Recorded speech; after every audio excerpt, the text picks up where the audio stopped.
warm day in that respect. Welcome to day 2 of the Future Minerals Forum. We're here and our topic for today is towards creating regional centres of excellence, and this is an area where we look at reimagining mining. My name's Gavin Collery. I'm your chair for this session right through to the end of it. I'm a founder of an organisation called the Melbourne Mining Club, so I live in Melbourne, Australia, and for my sins I'm also IMARC ambassador. IMARC is the Australian arm of this type of forum, as along with Mines and Money in London. So that keeps me pretty busy for a lot of the time.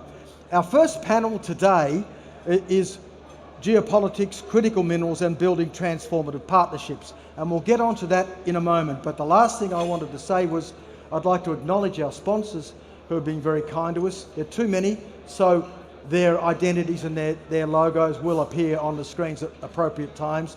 The second thing is that we take safety is paramount in the mining industry, so if there's a need for us to leave this area, I'd hope that we do so in an orderly manner under guidance from the forum staff. As I said, our topic here for this session is geopolitics, critical minerals and building transformative partnerships. Your moderator for this session is Fatima Al-Shamari, journalist and news anchor right here in Riyadh. So, ladies and gentlemen, would you please welcome Fatima to the stage. Thank you, Gavin. Thank you. Hello, everybody. I see some of you are enjoying their lunch, so bon appetit. And I would like to call on my panelists to join me here. Mr. John, Chief Executive Officer. Hirofumi Katasi, please forgive me if I mispronounce that. And Shilakama Darren Kuwail, I believe. Welcome. Happy to have you on this session with me, please. Thank you. And I'm going to start with each and every one of you introducing themselves, perhaps telling me your expertise and what is your role in this mining industry. Please go ahead, Mr. John. The mic, there you go. Thank you. Thank you very much.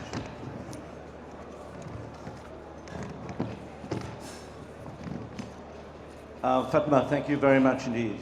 I'm very honored to be here, and I would like to thank His Excellency Bandar Al-Karayev, and as well as His Excellency Kazid Saleh Al-Mudaffar, kind enough to invite me to this conference.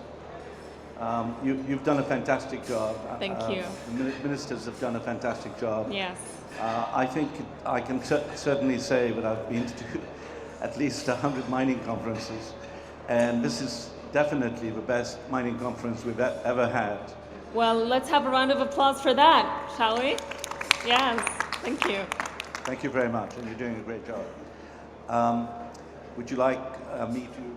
Please tell me more about your expertise in this mining industry. Certainly. My background is, as a young kid, I worked with De Beers, a diamond company. I've had my own companies for many years. Yeah.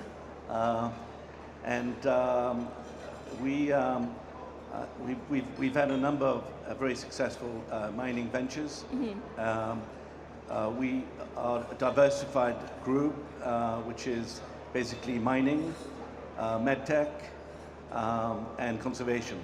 Well, lovely. In that order. As to mining, we were lucky enough to discover the Voisey's Bay deposit. Mm-hmm. Robert Friedland was the second largest shareholder with me. He's an old friend. We sold the company to Inco for 4.3 billion in '96, which was good. And then we've had a number of other companies. We restarted the economy of Sierra Leone with 2 mines, a titanium mine, Sierra Rutal, and a aluminium mine, a bauxite mine. Lovely. And so we literally, after the war, the UN left and we were it. We went from 0 to 2,000 employees in the space of 6 months. Wow, busy guy. Yeah, those mines are still operating, and I think we can truly say that's impact investing, because we talk a lot about green investing. Let's not forget also that we really need to look at impact investing to benefit the local people. And we will talk about that in a moment. Yes. Mr. Katasi, sorry if I'm interrupting you. No, it's all right. Just also we have a big discovery of ilmenite in Madagascar. Yeah.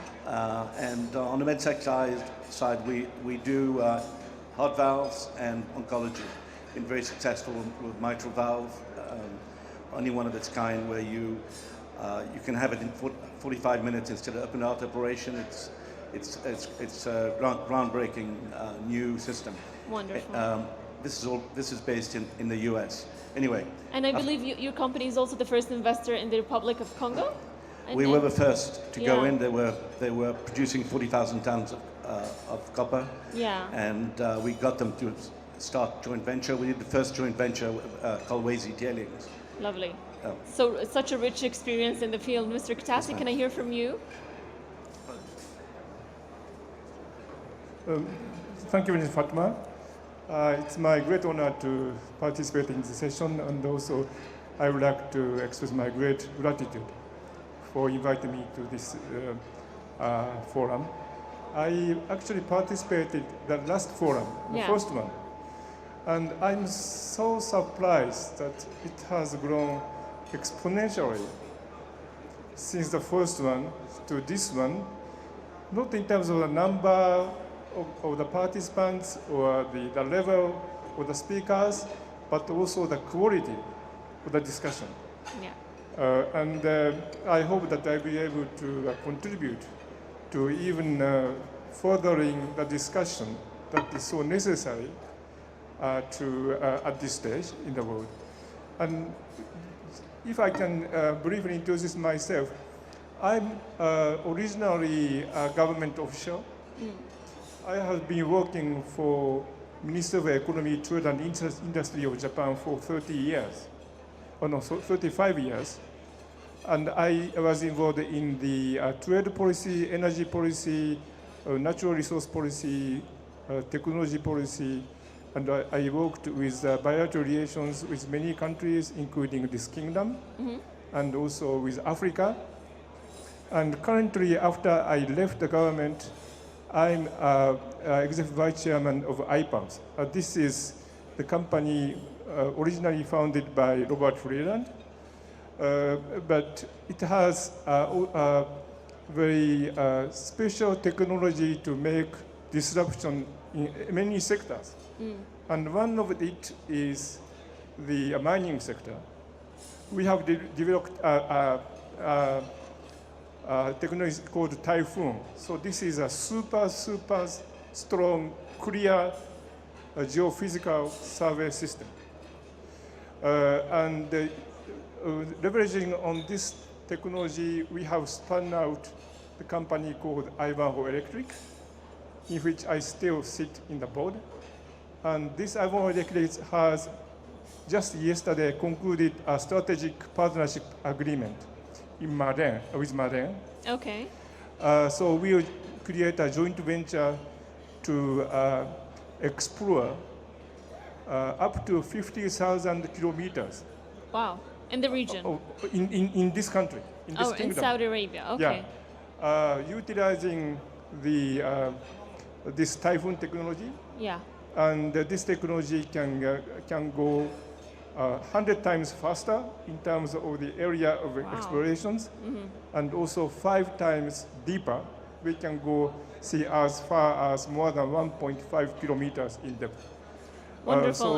I really hope that this will lead to a new chapter for the mining industry in Saudi Arabia. Thank you, Mr. Katasi. And we will talk and touch more about that after we hear from Sheila and Darren as well. Good afternoon, everyone. And so my name is Sheila. I was born and raised in Botswana. So first, what I have done, and then perhaps with that, an understanding of what I know. So I started my career in mining as a compliance officer for 20 subsidiaries of the Anglo-American group in Botswana. And the subsidiaries were quite varied. They included mining of different substances, exploration, mining, and processing, which was primarily coal, diamonds, copper, nickel, soda ash, etc. So I have I'm fairly grounded in the business of mining, but not just the business of mining, but also the ecosystem, because the 20 subsidiaries also included drilling companies, suppliers of chemicals for blasting, suppliers of heavy equipment. So I pride myself in understanding the mining industry from the point of view of what it is and what the ecosystem that surrounds mining is. What I know in the mining industry is really the commercial end, which is the negotiating of joint venture arrangement, the negotiating of offtake agreements. This is my stock and trade. My colleagues did the digging of the ore. We did the agreements with partners. So the notion of partnering is something that I understand quite well. I moved on, as most people do, up the ladder and became the CEO of De Beers Botswana, and there I moved into the boardroom. So strategy, the role of the board, governance, and the whole challenge that faces boards today in the mining industry is something that I've had to live with for a long time. Well, you not only move on, you then have to retire. So I retired, and when I retired, I joined first the African Development Bank and lived in Tunis, and then the World Bank. And there I then saw the world. Some of the governments I worked with were here in Central Asia, some were in Latin America, some were in Africa. So I pride myself also as being a child of the universe and being able to see and understand the pain that faces governments, wherein I first started basically thinking only from a corporate perspective. So that, for what it's worth, is what I know. Thank you very much. And might I add to that, Sheila, you are one of the few leading females in the mining industry as well. And we are honored to have you here with us on this panel. Darren, please. Hi, thanks everyone. Good afternoon. It's a pretty hard act to follow Sheila, isn't it? I was born in Africa to a dad who worked for Caterpillar, so I drove my first dozer when I was 6. So it's all I've ever known, really. But when I was about 8, I moved to Australia. So I did a mining degree at the School of Mines in Kalgoorlie, and I've worked all around the world. My last job before this one was the UK government's mining engineer, where I've met quite a few of you people in the audience and around. And I now look after Worley's Europe and Central Asia business, but also the battery active material business for them globally. And that's why critical minerals is a very big part of what we do globally. And also, this is my second Future Mining Forum, and I'm pleased to be on the stage with you again. So that's my background. My interest and Worley's interest in Saudi Arabia is we have a very large business here. It's mainly focused on energy, but we're rapidly expanding that to look at energy production centres, so taking critical minerals from various parts of the world and doing the energy-intensive processes here in the kingdom. So with a very large focus on Africa, and why Sheila and I are connected, where we're able to hopefully use the resources in Africa and bring prosperity to those nations, whilst helping the world through an integrated supply chain and an effective energy transition. So Fatma, that's a little introduction. Wonderful, thank you for that. Now that we're all familiar with our panelists here today, how about we kickstart this conversation? Perhaps, gentlemen, I'll start with Sheila, if you don't mind. Sheila, let's talk about the geopolitical location of Saudi Arabia and how important it is being in the heart of this region and all the way from Africa to Central Asia.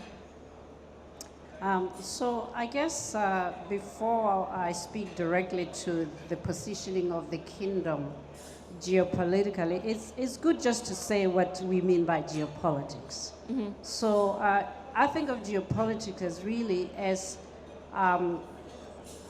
the powers that drive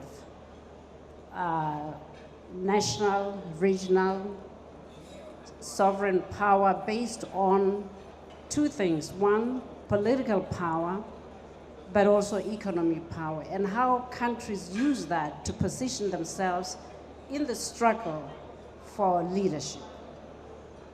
And so, because we are talking about critical minerals and the potential position of the kingdom, I think it's good to say that minerals are not critical by their nature. Minerals are critical because they are critical to a specific technology. And specific They are needs. critical to a specific industrial development, and the absence of them changes that power dynamic. So that's how it is. So what do we know then about the position of the kingdom? We know this, We know that geographically, in terms of the movement of minerals from one region to another, the kingdom is very well positioned to be that. We know that the kingdom's wealth financially positions the kingdom to do two things. One, drive exploration in discoveries of critical minerals, drives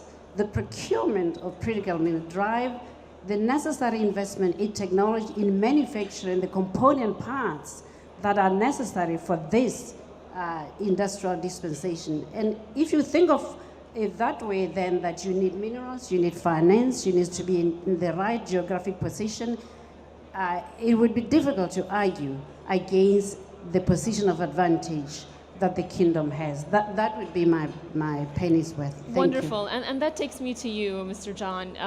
You've worked in many different mineral-rich countries and perhaps difficult countries, if I may add.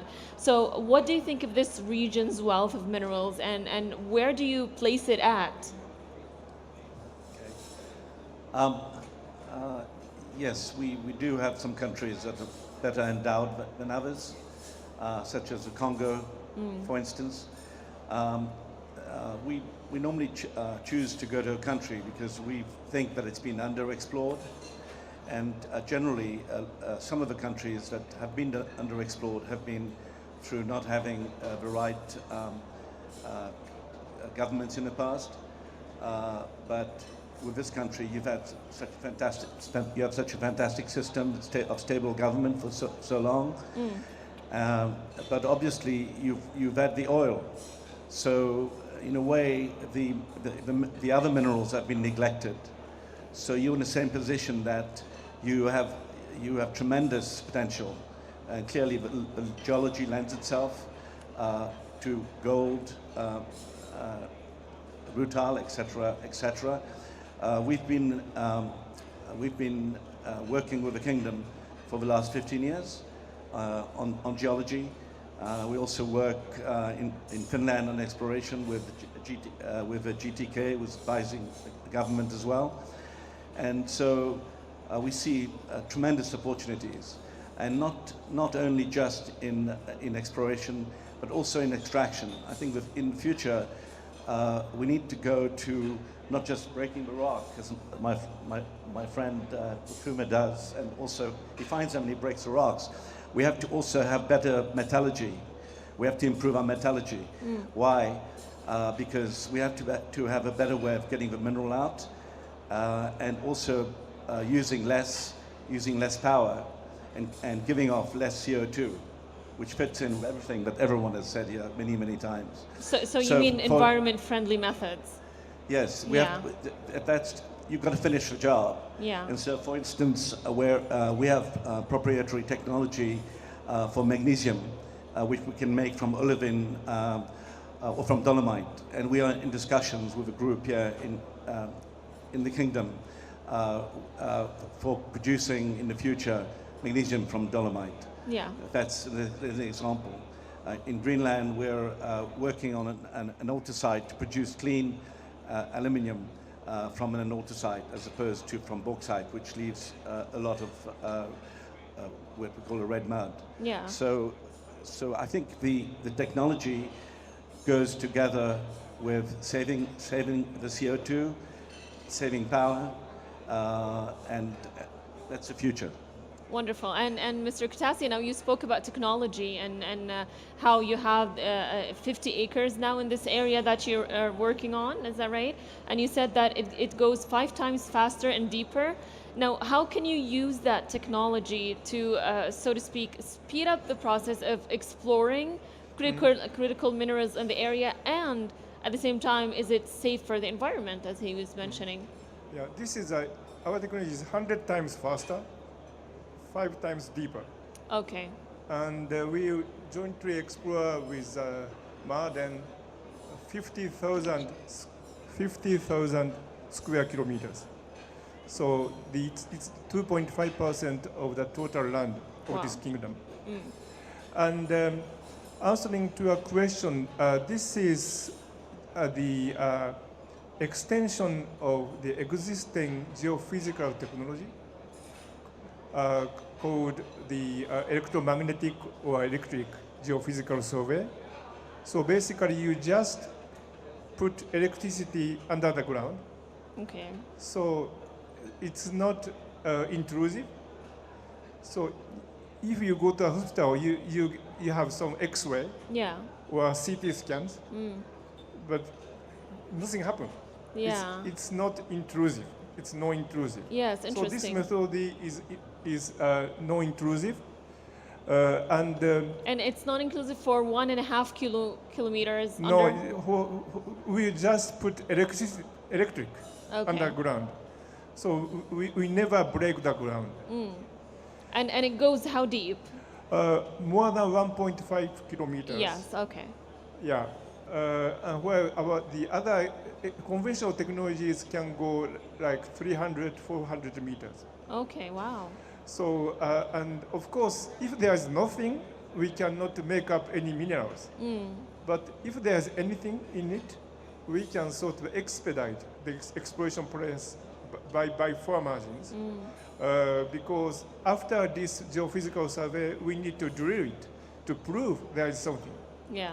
But if we do not know what, even if we cannot see below 400 meters, we just drill using instinct. But with our survey, which is similar to the X-ray or CT scanning of your body, you know what is in it, and you can start operation. Based on that information. Yeah, yeah. Wonderful, lovely. And Sheila, I will be back to you in a minute. Darren, I want to talk to you about supply chain. Now, being this region, being in the heart of a wealthy, mineral-rich region, how can we have a sustainable, reliable supply chain between, Africa, Central Asia, and the whole region? That's probably a question for Sheila as well. Let's talk about if we don't have it. That is the question, isn't it? Where we need 5 times more lithium, 500% more lithium, 500% more cobalt, 100% more nickel, and so forth, 100% more copper. If we don't have that, the energy transition just doesn't happen at all. So we estimate, when we look at the European region, about 25% of the battery gigafactories that are currently under construction in various stages, they're unviable. About 1 in 4 are unviable because they don't have a supply chain. So that's the context in which you answer the question. It's the rate of development that's really important. So, and bringing prosperity and enabling the countries which contain the ore bodies to actually profit in that example. But no one country can do it by itself, and that's why Saudi Arabia is so important, the kingdom is so important to the journey, whether it goes to Saudi itself, or does it go to the US, or the European Union, and the United Kingdom, or the Asian countries. So where we see it happening is mining, and as much as possible gets done in the country of origin. Okay. That's really important. And then where we see the kingdom being hugely influential globally is in the production of heavy industry, the heavy intensive industries that need lots of power, that we haven't cracked the code yet on lithium production from spodumene into hydroxide. So if we can use solar power at a cheap price, that is the best that we can do at this moment in time. And the kingdom has already given a lot of emphasis on that transformation, but also within the logistics of transporting raw materials such as powders rather than oil and gas. So the kingdom has said they'll put 1,000 kilometers of rail in, for example, to help that transition. So it's an integrated, long-term, low-carbon supply chain that's required to produce the raw materials that are needed for the introduction, for that energy transition. And Saudi Arabia is right at the center of it, genuinely. Lovely. Now, Sheila, let's talk about the importance of using perhaps the surge of demand for critical minerals to industrialize Africa, Middle East, Central Asia regions, and having that breaking rank with the traditional and export oriented. So, yes, of course, it is true that the surge in demand for minerals and with that metals is really probably, when I think about it, I think of this as the second industrial revolution. It is that big, 500% increase in minerals. Even I can't imagine what that looks like. But the elephant in the room is this. First, and I say this with the greatest respect. So Africa is very well endowed with minerals, but so far Africa has not turned those minerals into tangible industrial benefit. This is a big deal for those who run those countries, because it'll be a terrible indictment if at the end of the second revolution, Africa is still in the same position that I am. We just have to say it. Yeah. And so there's a warning shot for those countries that are endowed with minerals. It won't happen unless you make it happen. So how do you make it happen? It's critical that you are clear about what the policies are that you need to attract the right investors. If you are the DRC and you have a deposit of the kind that that country has, you want a blue chip company. You don't want to nibble in the edges with companies that nobody even knows. It's a disservice to your country. The second thing, of course, is this, that it's important to understand, to the subject of our discussion, it's a partnership. Governments can't say, if you come to our country, you will do this. Investors don't like that. They know their business. They know how to run it. What they want to know is, what is your value proposition to us relative to ourselves? And if you strike an alignment, then you have a partnership. So I think partnerships are critical for us in succeeding. Partnerships are critical not just between country and companies. They are also critical regionally. And so when I think of what is happening today, I see an opportunity for us to think, what are the ideal partnerships? I have to my right Japan. Japan is a wealthy country with very little resources. It tells you something. You don't need resources to succeed. You need economies that are well run. And the resources may well be the driver of that success. In Japan, it was technology, finance, a big market, and other things. In Africa, it'll be the resources, good policies, partnerships with those that have knowledge in the technology space, that have the finance, and that have the wherewithal to industrialize. Anything short of that, I'm afraid, is a non-starter. That's really great points you've brought up there, Sheila.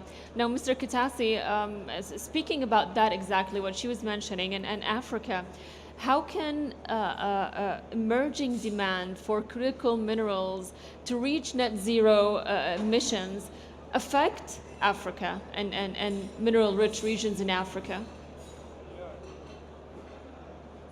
The mic, please. Hi. All right. So it's a great question. Thank you.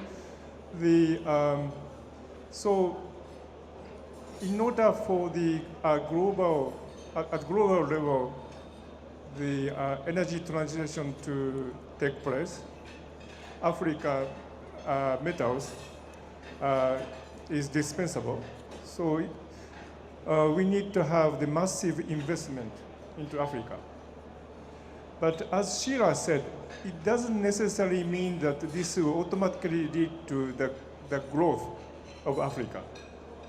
What is important is to make this investment a key driver for the African growth, because Africa has a potential in terms of the populations, already 1.4 billion. 60% of the population is below 25 years old. So huge potential. So the key is to make this mining investment a key driver. So how?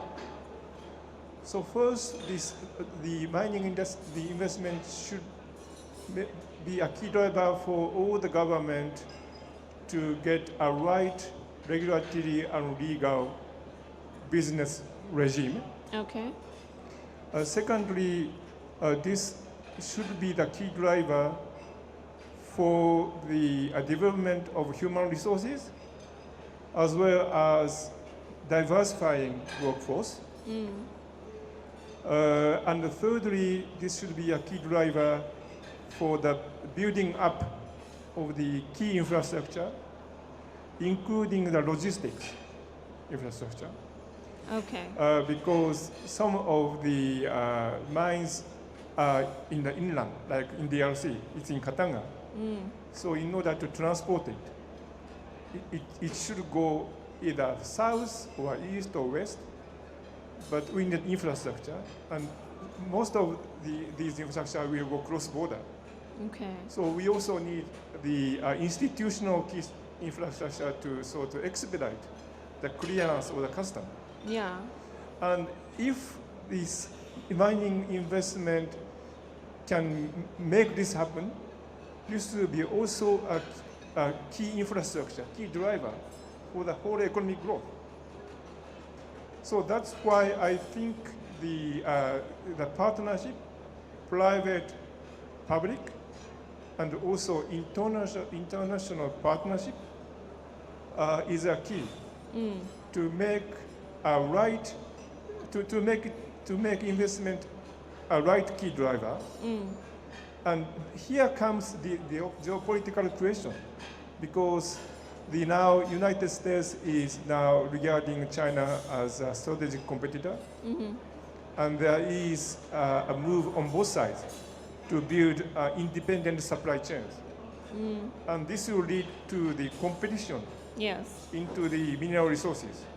And of course, competition itself is not bad, but it could lead to the undermining of building up such a key infrastructure. For example, like in the investment or legal or regulatory regime, such a competition can undermine each government effort to get a right legal framework, for example.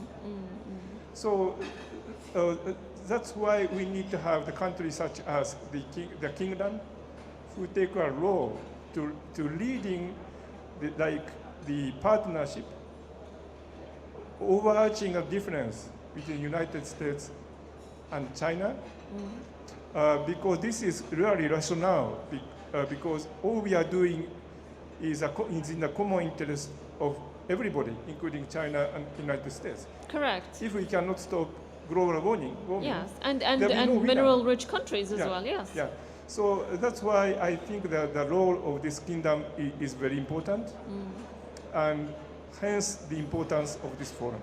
Lovely, lovely. Thank you. And Mr. John, what do you see the impact of investment? I mean, please, Mr. Katasi, the mic. The impact of the investment in this industry and the importance of it. I mean, they've mentioned how important it is to attract the right investors. Yes, absolutely. You do need to have seasoned people Yeah. who've done this before and who have literally changed the fates of countries.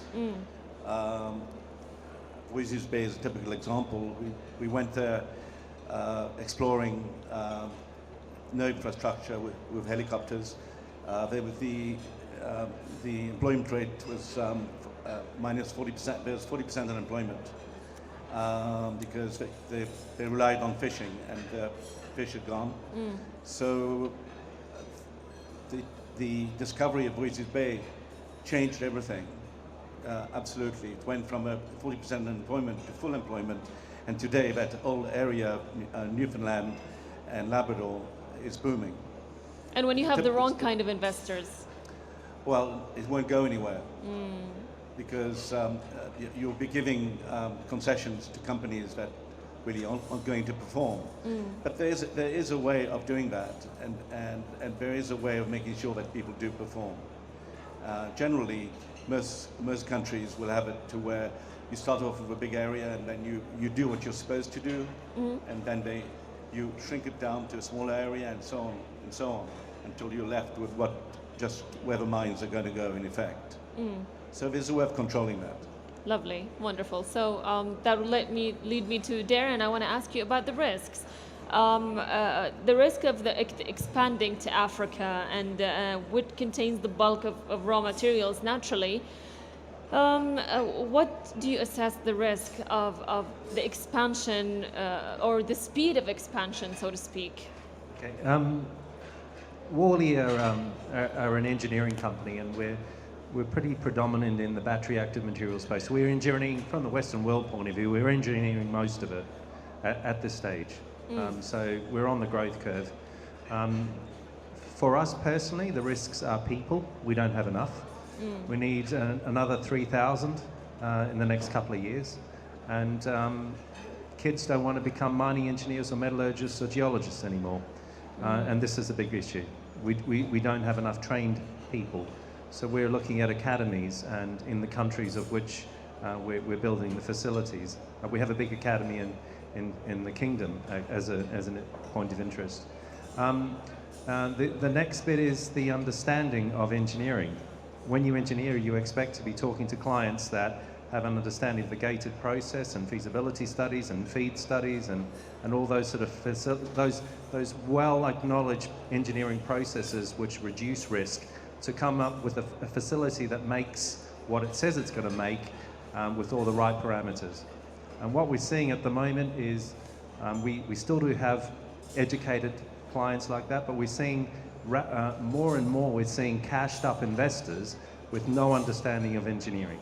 Oh. And that's a real risk, because the time frames, the discipline of engineering and so forth is fundamental to a successful facility. Yeah. The third thing we see is we don't have enough time.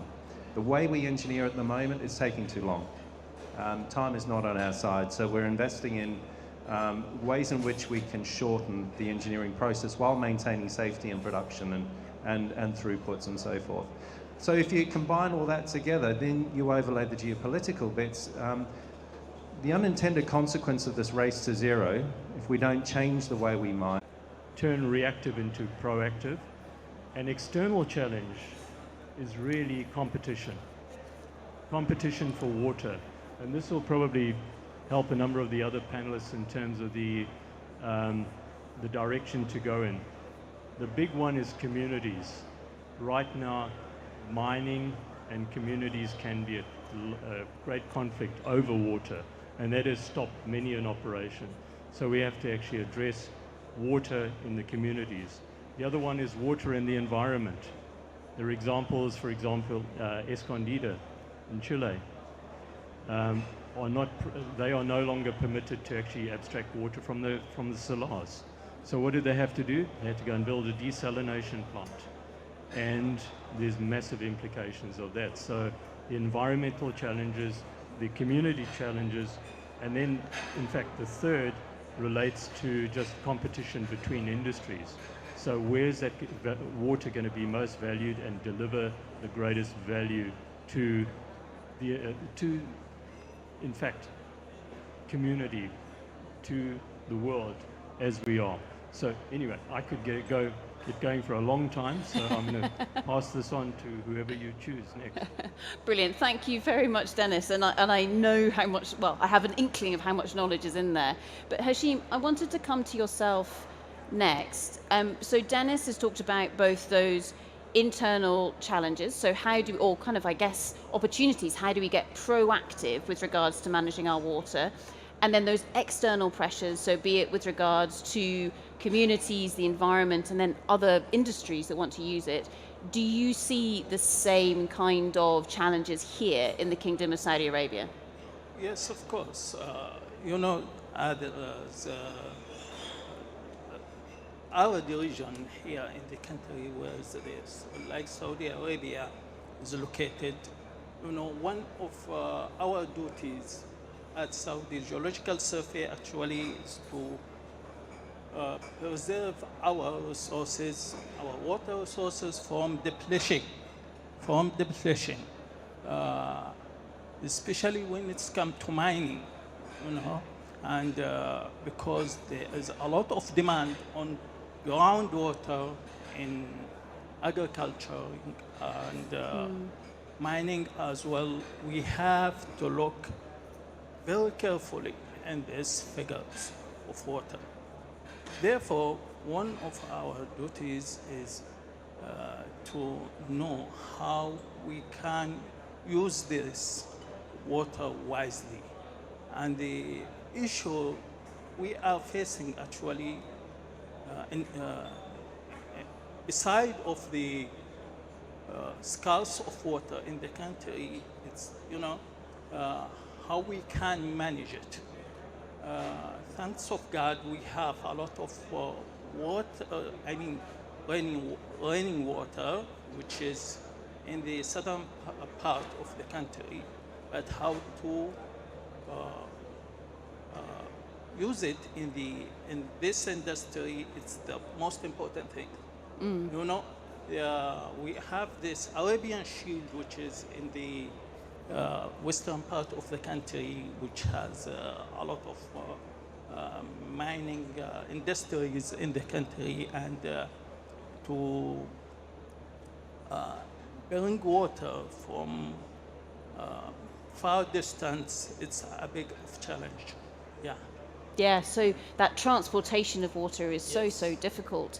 Now, Dusan, I know that we're going to come on to the technology side in a second, but first, on the way there, I was going to come to Ingrid and say, so Dennis and Hashim, so they've spoken about some of those challenges with regards to water, and one of the aspects that both mentioned was people and communities. Do you have anything you want to build on with regards to that? Well, first I want to start with a poem that I came across in the words of this British poem, W.H. Auden.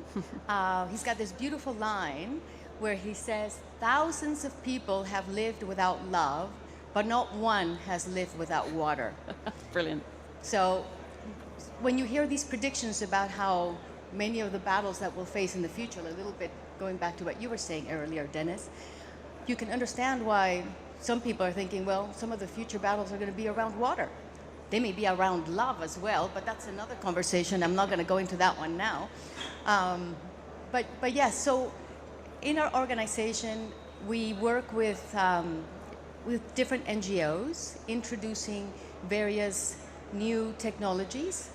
And in our case, actually, we are using silver to disinfect the water. So we have a spearheading leader of one of our initiatives, and this leader happens to be the world's largest silver mining company.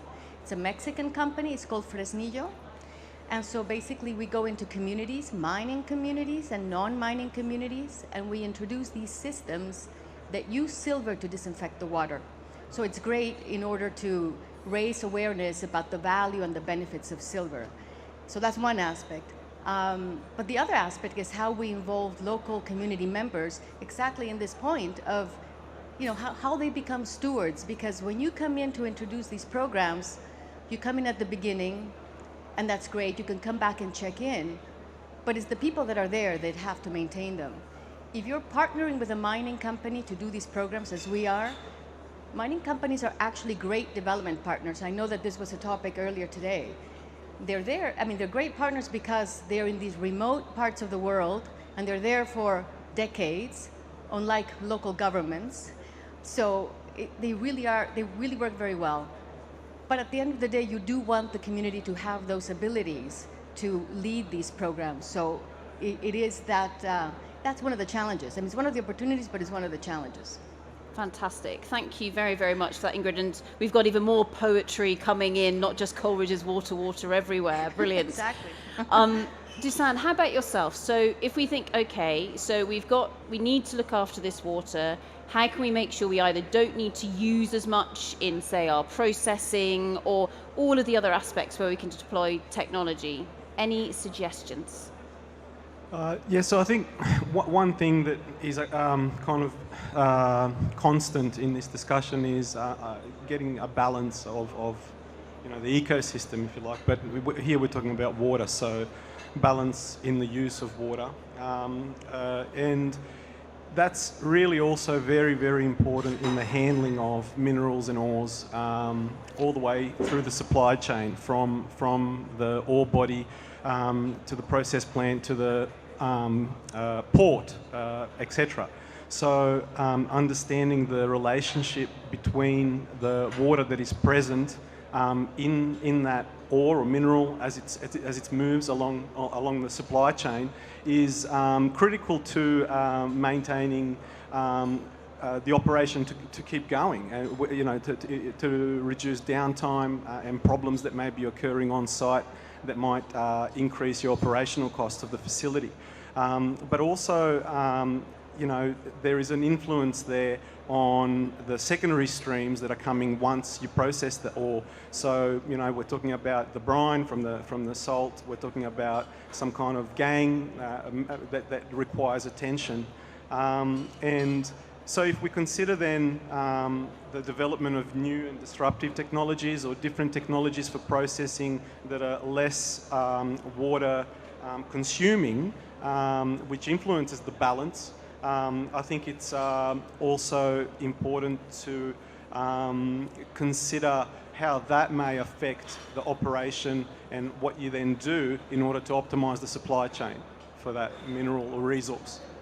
Great, thank you, Dusan. I think we'll come back to you in a second. But first, Dennis, from your experience, where have you seen the biggest advances being made with regards to water management within the mining sector over your career?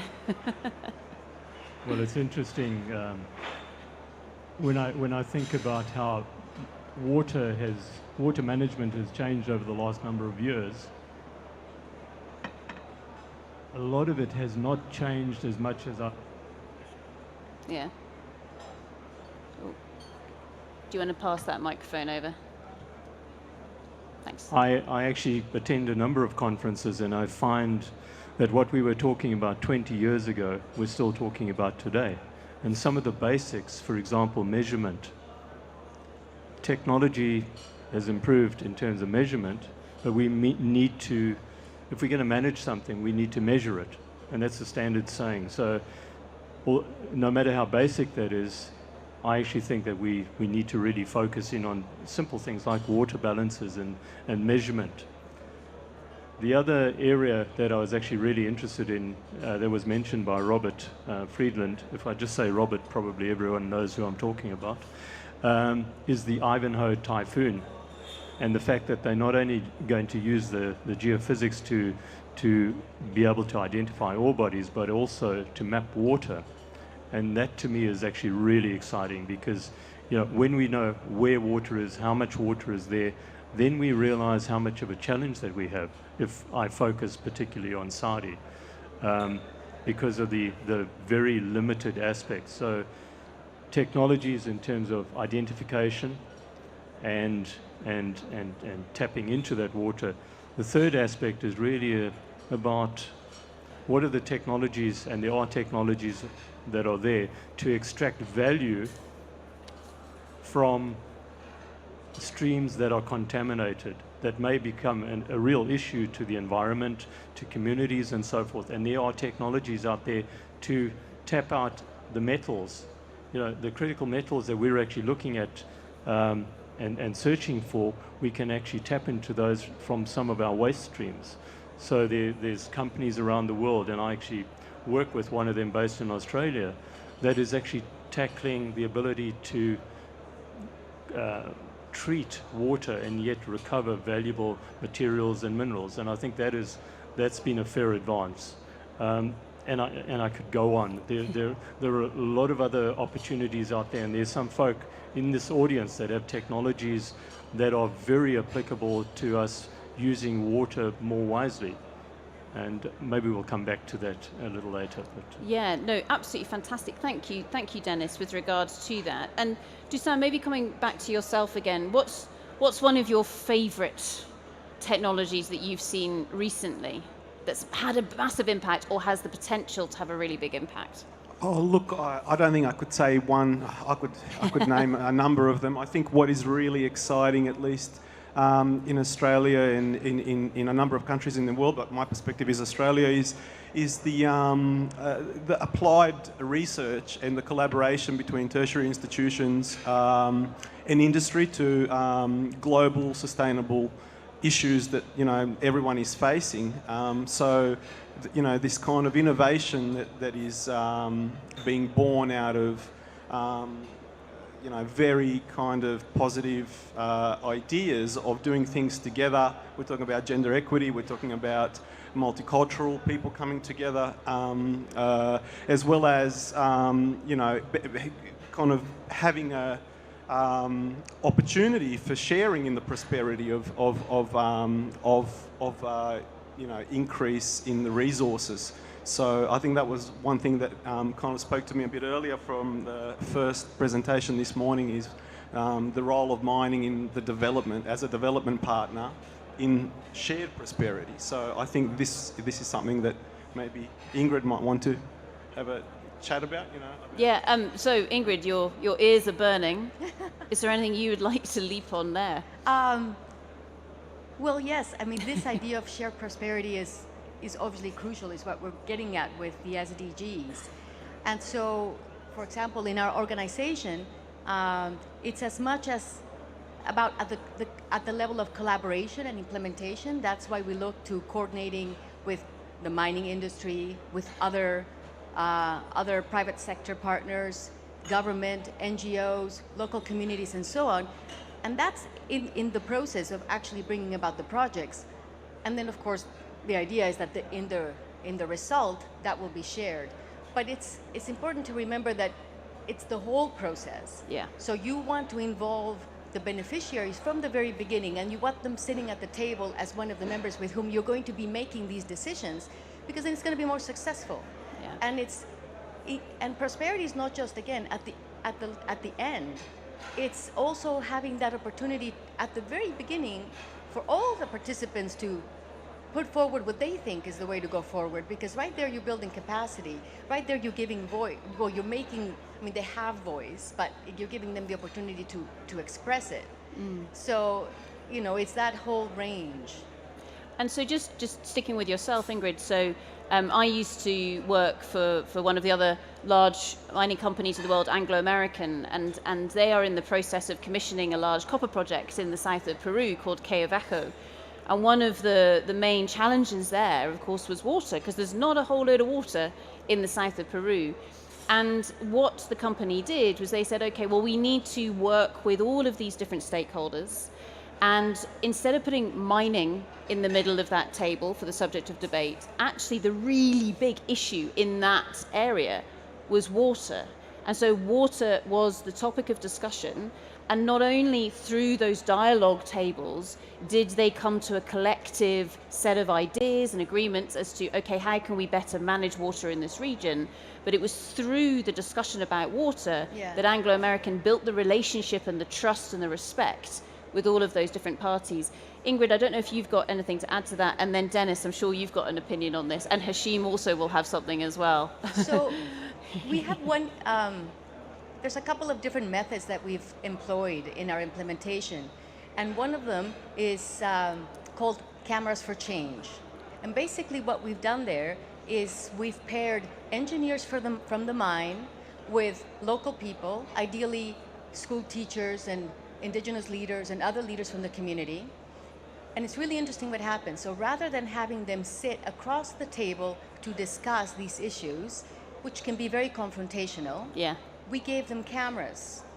And so we gave them cameras, and for a week, the mining engineer and the school teacher spent that, not the whole week, but you know, different periods during the week, and they walked around the community, each with their own camera, and they walked around together, taking photographs of anything that related to water. And of course, the engineer would take the school teacher into the mine. The school teacher had never actually been inside the mine, but then there he was, and you know, he was learning about whatever the engineer wanted to show him. And then in the reverse, the school teacher took the engineer to certain mountainsides and showed how the water had dried up, or you know, what the issue was, which the engineer didn't even know. So what was fascinating is, rather than having these two individuals sitting across the table in a confrontational way, they spent the week walking together, shoulder to shoulder, in an experiential way. And literally, this was amazing. At the end of the week, they each looked at the world through the lens of another. Fantastic. And that's a very powerful, because often we make these projects about talking. And I mean, maybe most people will know, but isn't it said that 70% of communication is nonverbal? Yeah. So At think least. of, think of how we're communicating right now as we sit here, right? Our body language, our tone. So there's so much that happens in so many other ways, and I don't think we use that enough. No, absolutely brilliant. That's a really great example. Dennis, do you have anything to build on that? And then Hashim will come to you. My mind is going in so many directions right now. It's which operation do I choose it as an example? I'll choose from one from Perth, or from the Pilbara in Western Australia. I think there are a few Aussies around here. That's the Rio Iron Ore operation actually had mined most of the resources that were above water table. So what was left? The below water table operations. So despite the fact that they were in an arid area, they were actually having to access ore bodies below water table. And that required dewatering of a significant volume of water. Well, guess what? We ended up with massive issues with the traditional owners, because there's a very strong religious link to water. There's religious, probably spiritual link to water. And there were things that we weren't even aware of. So we had to spend a lot of time engaging with the traditional owners, and to Ingrid's point, not doing it from our perspective as a miner, but trying to understand the significance of that water to the local folk. And this you can apply to Mongolia, to Saudi, to Western Australia. We ended up coming up with certain solutions that have only now been implemented probably 10 plus years later, where we were looking at how do we use this water that we were tapping into for the benefit of the locals in the region. We started using it for the growth of hay, to feed cattle, to actually add value to the local communities. We were thinking of even bottled water, because the quality of water was that fantastic that we were able to get traditional owners involved in, the idea was to get engaged in terms of positive industrial benefit to the local folk. So it's how do we engage in such a way that we don't just think about it from our perspective, but think about it from the community perspective. If we don't have them on board, we are not going to go anywhere. Yeah, no, exactly. Hashim, you've been very patient because you wanted to say something as soon as he brought up that first story. Over to you. Yes, actually, adding on point, the chance that we can get benefit from. I mean, I have a case study here in Riyadh. Actually, we have sewage treatment water, which is, I think we have quite big figures in the cities. We have almost 1.2 million cubic meters as a treated water that produced from Al-Manfuha treatment plant. And we have another plant in the southern part of the city, is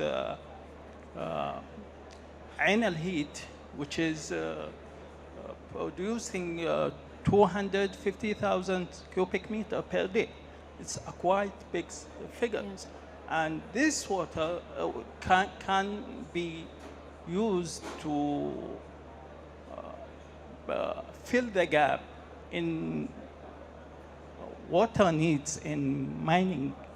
Okay. And to do that, it's regarding to an environmental perspective view. We can preserve the water bodies. I mean, the groundwater aquifers, that this water, if it hasn't been treated well enough, it might affect the groundwater. Yeah. Therefore, we found it is really chance that it must be get benefit to use in this sector. Yeah. Absolutely. I mean, I think this is something where in terms of, and Dusan, I'm going to come back to yourself again, because the technology, etc., that can be developed, can be used with regards to, say, water treatment. So again, we're all in telling story mode now, aren't we? So another project that I had the privilege of working on in South Africa was the Emalakhleni water treatment plant. So that again was built because there was a lot of acid mine drainage, etc., from the coal mines very close to Johannesburg. And what the water plant did was, through a whole series of different types of osmosis, etc., extract all of the useful bits and pieces out of that water, and then of course put the clean water into a pipe, and off it went to the town. Now, the water plant itself was fantastic, and you could build houses and all kinds of things from it. But interestingly, coming back to the social side, I remember it was World Water Day, and so the company thought, hey, we're going to put something out on Facebook and we're going to get lots of praise because we built this plant. But the problem was that the pipe from the water treatment plant to the local community, which wasn't owned by the mining company, but nobody had checked it to make sure it was clean, was dirty. So the community couldn't understand why the mining company was giving them dirty water. So this is something here where, again, technology plus people is really important to make sure that the tech actually works. Anyway, Dusan, you've now got the microphone. Do you have any stories or anything to share with us on more the water treatment side of things? I think more kind of globally than that, we started to talk about maybe two things that are relevant to our discussion. One is, where at what stage of the supply chain do you actually implement specific technology, specific purposes for extraction of value, or however you want to look at it. We're talking about circularity as well. But the second one is, I wanted to say, I've lost my train of thought for a second. The second one that is a bit more global is that, then that leads us to this kind of discussion about the kind of water, food, energy nexus. What you're looking at potentially extraction of specific things at specific sections. If you're looking at wastewater biosolids, they may be more suited to agricultural production, or fertilizer or something like that, organic materials. So if you're looking at alternative dry processing mechanisms and processes, dry beneficiation, or the introduction of biopolymers into the mix, for example, you have a different kettle of fish that you're considering. So I think that's what I would like to add there. I think it's important to consider the use case and where do you insert the technology into the system. Yeah, absolutely. So if you hold on to the microphone just for 1 second, we're going to finish off this panel session by working our way along the row with everybody saying, okay, if you could change or improve one thing with regards to water and mining, one thing, only one thing, Dennis. He's thinking, only one? Can I not give you 3 or 5 or 50? Only one. What would be the one action that you would suggest that here within Saudi Arabia we took to try and improve or enhance our ability to manage that water? Is it me first? Yeah, look, I think, the interesting thing here is that the Kingdom of Saudi Arabia has been working with desalination for a long time. And there's a lot of expertise here in that, and that can be used to a massive advantage. One thing that I would like to change, if I could, is probably the longevity of these resources such as water and the abundance of it. But unfortunately, I can't do that. So, not yet, maybe. Ingrid, how about yourself? I'm just going to vary it slightly, and I'm going to address the question of challenges and solutions. Yeah. Because often when we think of a solution or we have a technology, we launch that one and we try and solve so many problems with that technology, and that's not necessarily always the right one for that problem. So, if you have a hammer, you're going to go around trying to turn everything into a nail. So, there's a lot of sort of kind of preamble work that you want to do to really understand the complexity of the problem before then you try and match it, you know, with a solution or develop the solution appropriately for that. Yeah. So that applies to water, but it applies to other things too. Yeah, fantastic. So just because you've developed a solution doesn't mean to say that it might be the That's right thing one. in that Yeah, context. and we had this discussion earlier. Yeah. Great. Dennis. Well, the one thing I would change has nothing to do with technology. It has to do with awareness. Okay. Awareness of the true value of water. I think we just take it for granted. And even if we live in water abundant areas or water short areas, a lot of us waste water. And I think, so really truly understanding the value of water will change everything that we do. Thank you very much, Dennis. Hashim. Yes, for me, actually, as I mentioned before, treated water must be get the most benefit can we get from, and the figure which I was just mentioned, it was just in Riyadh city.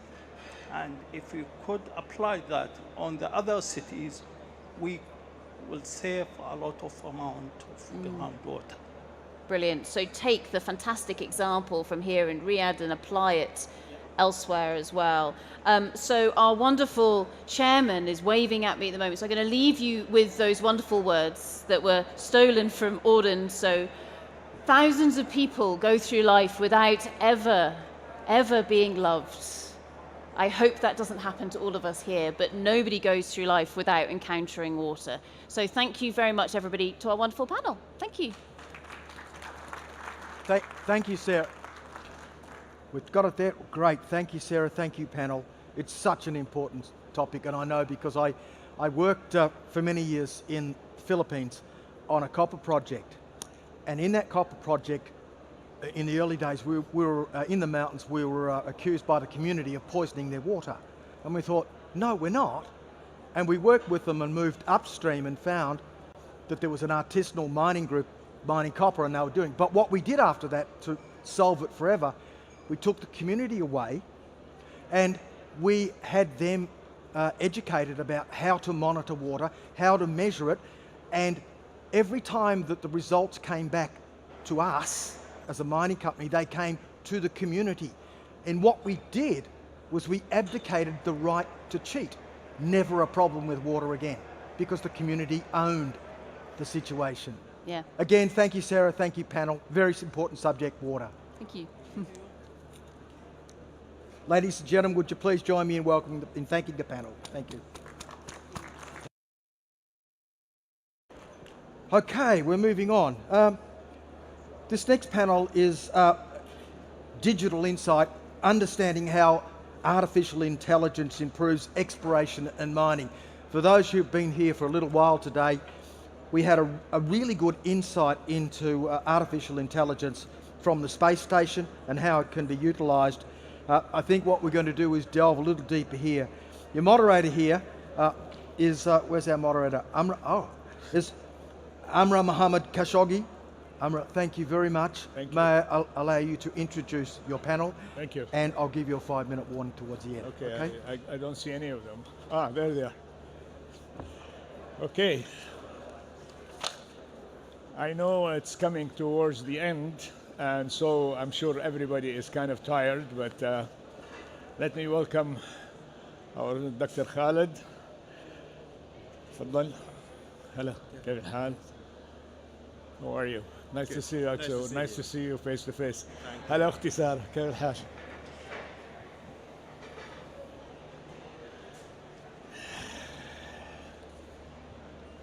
Okay.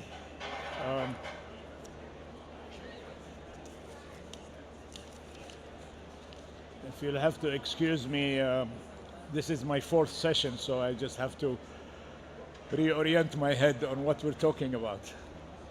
So we have with us Dr. Khalid Al-Ramadan. We have Asko Kapiaho. Did I say it correct? Okay. From Finland. And we have Sarah and Nasser. She's a researcher, and I'm learning a lot from her, especially about metaverse, right? So today we're going, we've been traveling around this forum talking about supply and demand. We've been talking about equipment. We're talking about upgrading mines and minerals, talking about investments or lack thereof, underinvestment in various fields.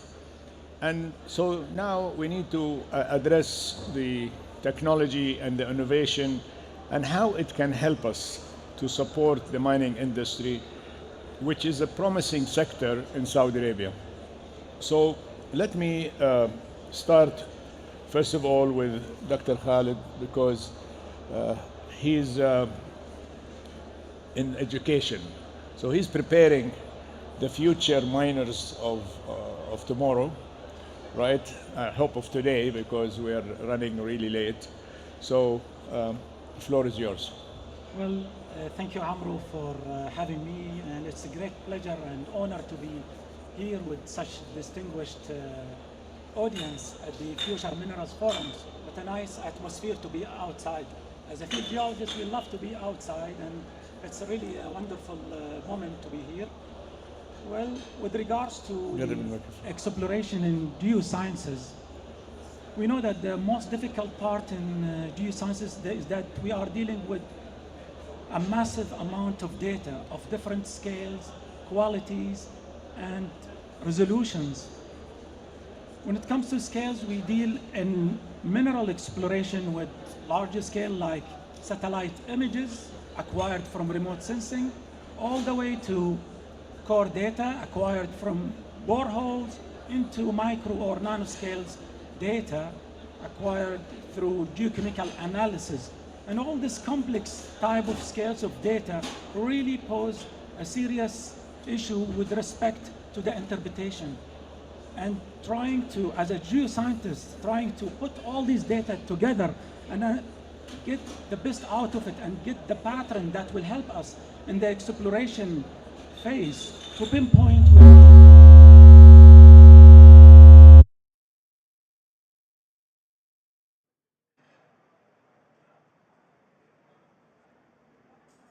So the most difficult part in exploration is to drill in the wrong place. That's one of the exploration risks. So if we can have some tool like artificial intelligence that will help us to integrate all these complex data together and save time, save cost, and reduce the uncertainty to pinpoint where to dig the next future mine.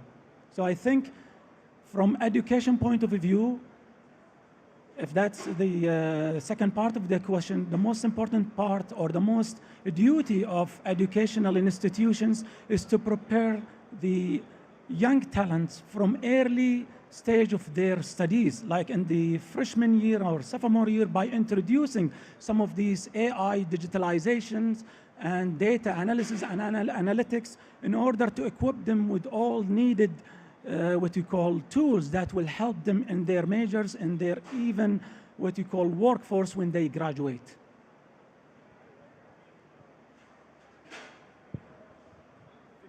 Intelligence today, or AI, is going into so many different fields. I mean, I have people now that they say, I don't need a secretary. I can have AI write my reports for me or write my letters for me. And of course, they use it in the medical field and so forth. So, Actor, why don't you tell us the role of AI, especially in exploration of the mine? I am coming from Finland Geological Survey, and from that perspective, I have a lot of colleagues who has been dealing with the exploration and utilizing artificial intelligence tools there. More specifically, machine learning tools. What GTK has been doing in the recent 20 years has been mineral prospectivity analysis. And aim of that is to find prospective areas in some prospective areas in variety of scale. It can be from even global scale, but it can be regional scale. It can be even target scale. And the methods are variable, but quite commonly also data is variable. There can be geological data, it can be geophysical data, there could be, like Khalid said, there could be variety of kind of geochemical data and also remote sensing data, for example. So then becomes the machine learning into a picture, because human brains doesn't find necessary all the aspects there in the vast amount of data. And GTK has been especially developing the methods in that field.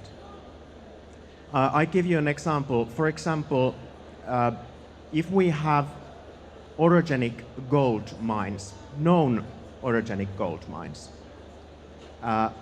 those can be used as test material for the artificial intelligence. So basically you tell artificial intelligence that there are gold mines, please find similar features for these several layers of data, kind of geophysical, geochemical, and then the model can be trained and trained further, and then going back to field and check whether you actually find those places, what your model, artificial intelligence and machine learning models, whether you really can find some gold prospect areas in those.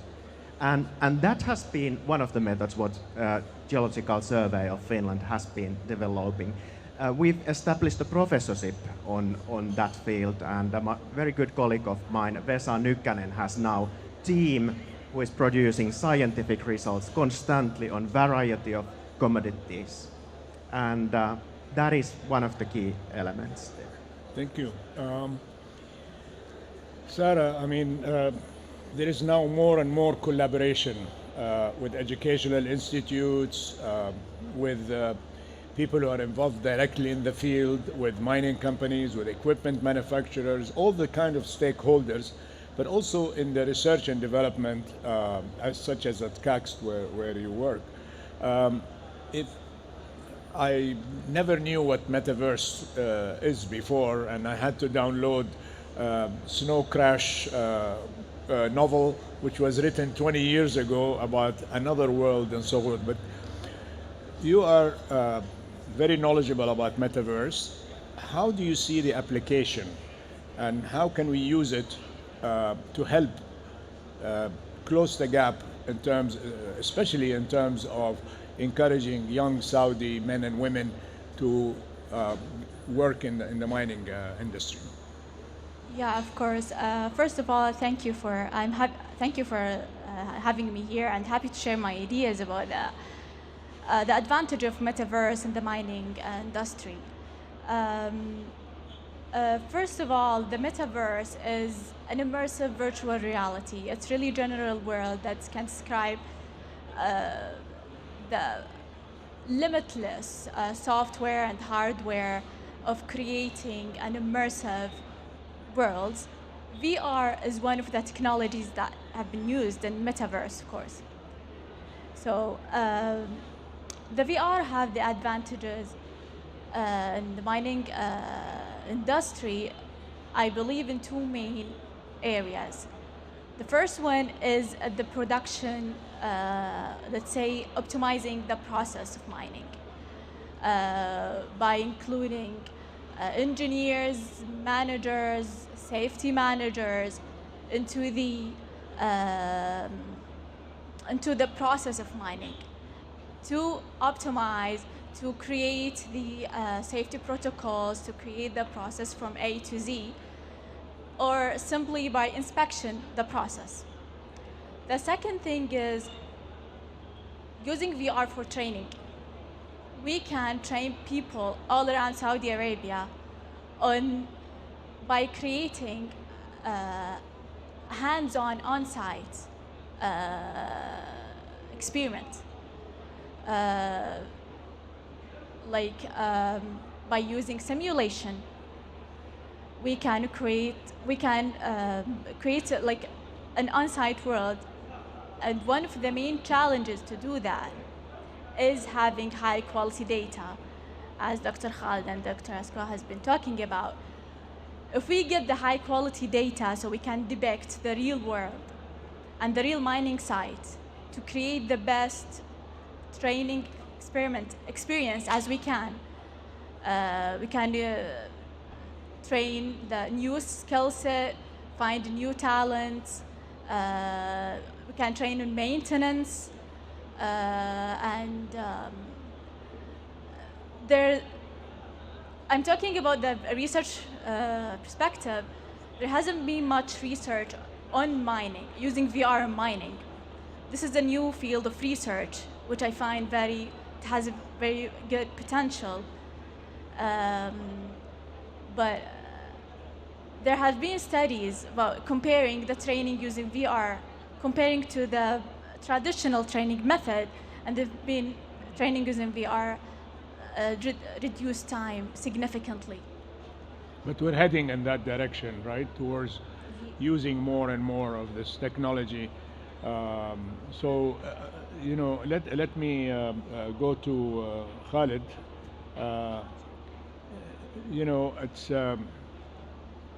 This leads us to think about collaboration. It leads us to, that not all jobs in the mining industry are in the mines. Not all jobs are in remote areas.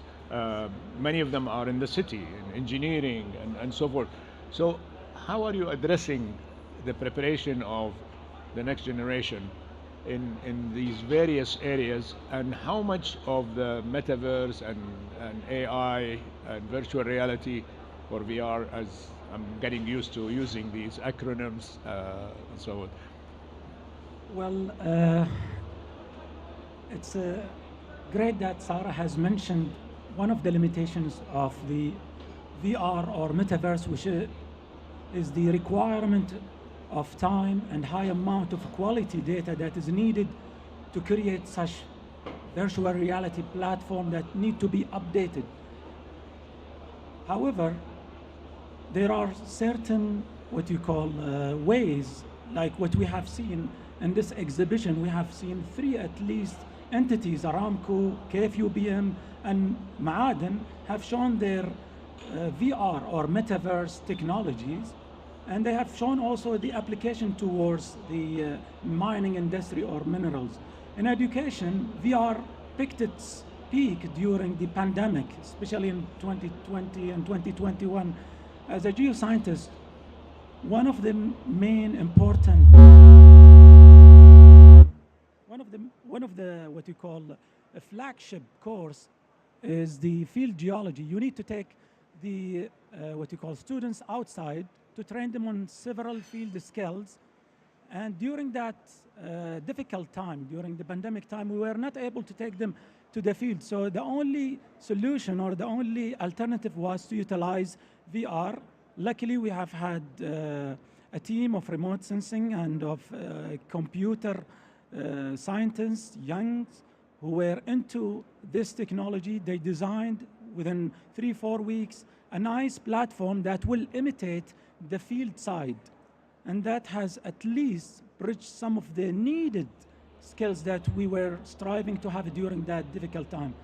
Back to the mining industry, I can cite one important what you call training, or one important phase that we can utilize metaverse or VR in general, like in safety.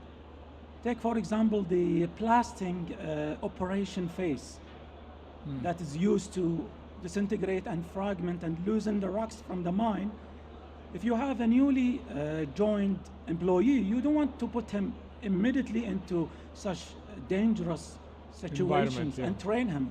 He has no experience. So the best way will be to utilize VR or metaverse, an imaginary or virtual world that will imitate such operation, blasting operation, in order for them, whether a mining engineer or geoscientist who will be dealing with the blasting operation, to get acquainted and to get comfortable with such a bit sensitive task. So by doing so, you save his life, also you save the organization reputation, and at the same time, you at least keep the sort of positive perception by the society and community against the mining industry. Yeah, and besides, it's non-invasive and less costly as well. And speaking of cost, if I can ask Asko to get into in terms of exploration. I mean, okay, using technology is fine and great, but we don't want to use technology for the sake of technology. We want to use it in order to achieve the results that will be beneficial. So thinking of that, what about the pre-processing designs of how you're going to design the mine and how you're going to digitalize the mine and so forth to make it safe, to make it efficient, to make it productive in the best possible way? I would fully echo one of the things what comes to costs, that the in the early stage, I'm talking about exploration stage, so it's quite important that if we are talking about mineral prospectivity modeling type of artificial approach, it's the data. What Sarah and Khalid already echoed, already said that the data is all about the data. And that is it, really, what comes to mineral prospectivity modeling. If your data is garbage, you put garbage into artificial intelligence, you get garbage out.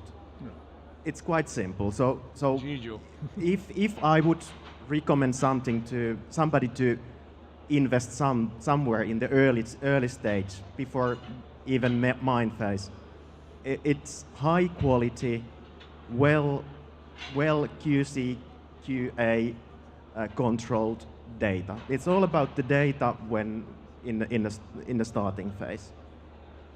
You mentioned pre-processing. That's another thing. Sometimes you have old data, but it needs to be pre-processed, and then we really need a geological, geophysical, IT expertise. And like colleagues have already said, I think there we have another thing. How to get the best talents who have a multidisciplinary approach. Perhaps geology as such is not enough, but we need also new talents who are IT specialists who might have a passion to do it. It's all about passion going into there, developing something new, and kind of not only conventional approaches. So expertise is all about then. So I think that's where the cost point of view, I would invest the money. Okay, thank you. Sarah, KAICC is a national organization, and it is there to share the knowledge, share the data, share, and as a researcher, is KAICC collaborating with international organizations that are involved in the R&D, or even within Saudi Arabia, like KAICC, for example, I know they're doing a lot of research in deep sea mining and what have you.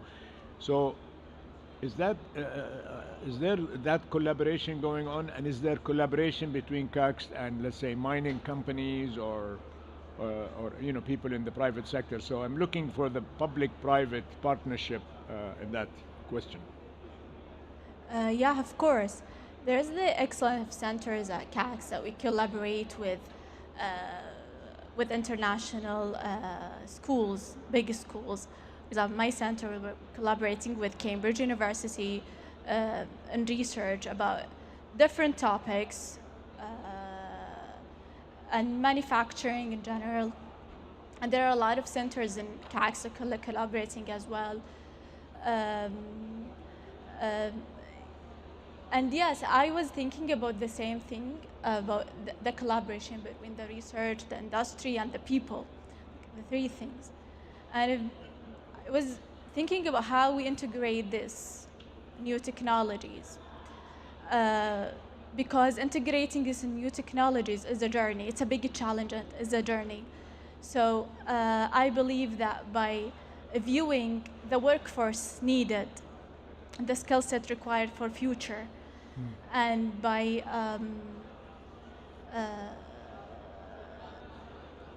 then we can use the technologies that we already have now, the things that we already know, to fast track the development, and we can scale from there.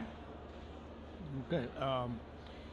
I mean, I know KAICC has been since the 60s involved in solar, the solar village and the solar energy. So part of the challenge with mining or mines is that they are in remote areas. So what about the electrification of these mines, maybe using renewable energy, whether wind or solar? And we've got plenty of solar in Saudi Arabia. That's the second thing. What's your view on that, Khalid? Well, from a geoscience point of view, I will speak. I know you've been just moderating this plenary session about batteries.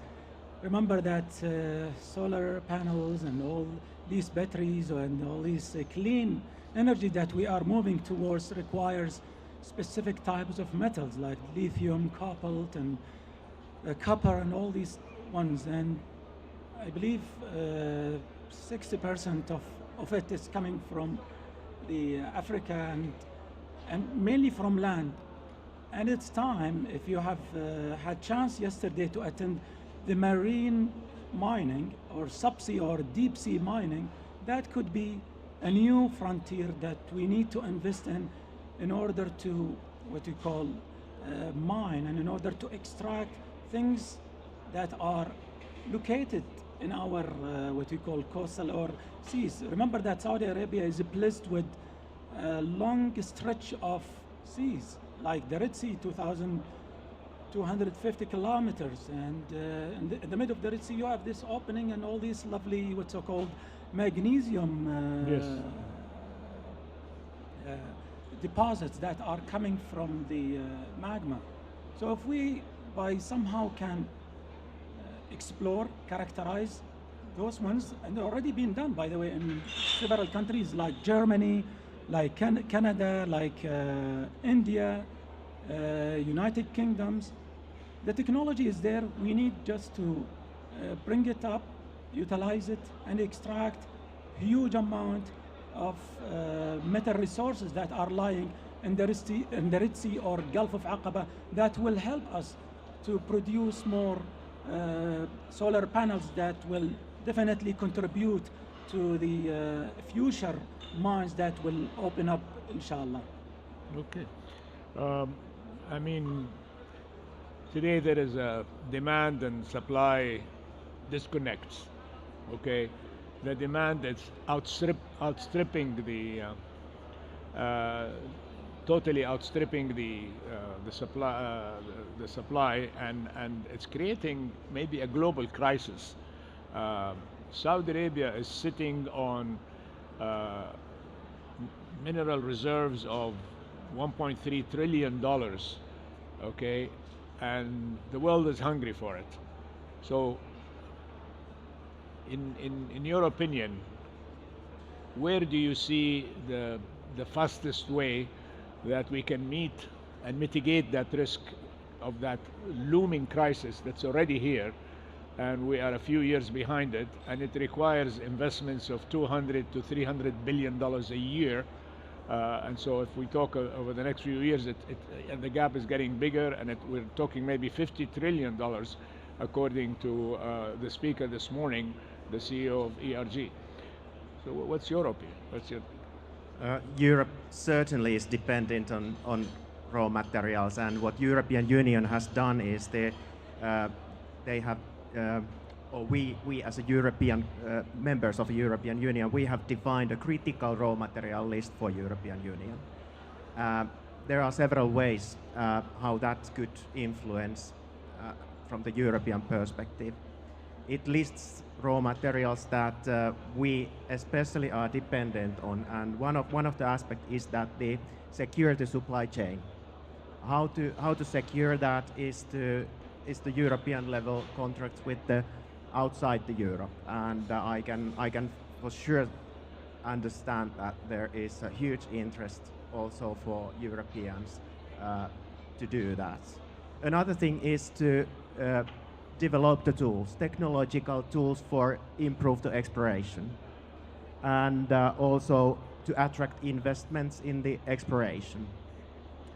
And as we all know, one of the things is that when the company comes anywhere, the company for sure wants to secure that it has the best talent, and it has also the capability and security to work in that area, and a secure environment to come and rely that the investments what the company is doing for exploration will continue. And we as a geological survey in Finland has been contributed providing very much open data for the companies. So basically when the company comes in Finland, it has already vast amount of geological data and tools like artificial intelligence and machine learning tools, and then the expertise to use that. So I could imagine that these aspects are not only from the European perspective, but applicable for other regions as well. Okay, we have like 2 minutes left. So Sarah, I'm going to give you the last word. KAICC is a research and development R&D institute focusing on innovation, and usually a country's development is looked at with the number of patents that it registers and successfully. So where are we as a country in this area? Are the number of patents rising year after year? How is it?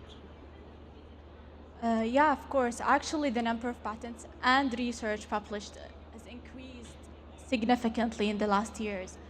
And if I'm going to talk about my field of research, which is water treatment from heavy metals, which is we would create membranes to treat water from heavy metals.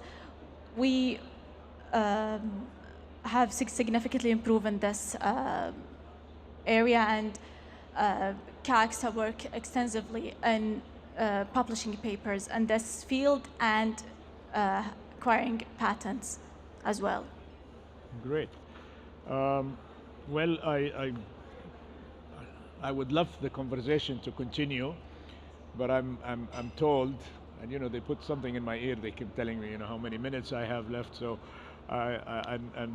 before my good friend here gets the stick and pull us out, we will.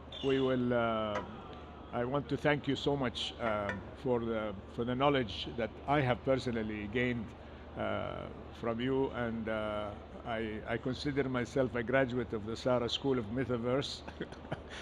If you start a school, remember to give the credit to me for the name. So please join me in giving a round of applause to our panelists. Thank you. I think we're waiting. There we are. Amra, thank you very much. Thank you. Panel, thank you very much. It's such an important topic that we have there, and I've taken good notes, so we'll get them into the manifest after the forum. Ladies and gentlemen, again, please thank our moderator and panelists. Okay, while I've got you there, where we are now, of course, this is the last panel for the entire forum in this area, but it's a very sensitive one and a very important one. What we're talking about here is improving perceptions of mining in society. As I said, very sensitive, very important. I'd like to welcome our moderator, Emily King, who's the founder and chief executive officer of Prospector out of there in Florida in Ascent. So, Emily, the floor is yours. Thank you. All right, would you guys like to Excuse me, mate. come join? We're going to be a close, intimate group today, so everybody feel free to pull up. Yeah, I think you guys can sit wherever you like.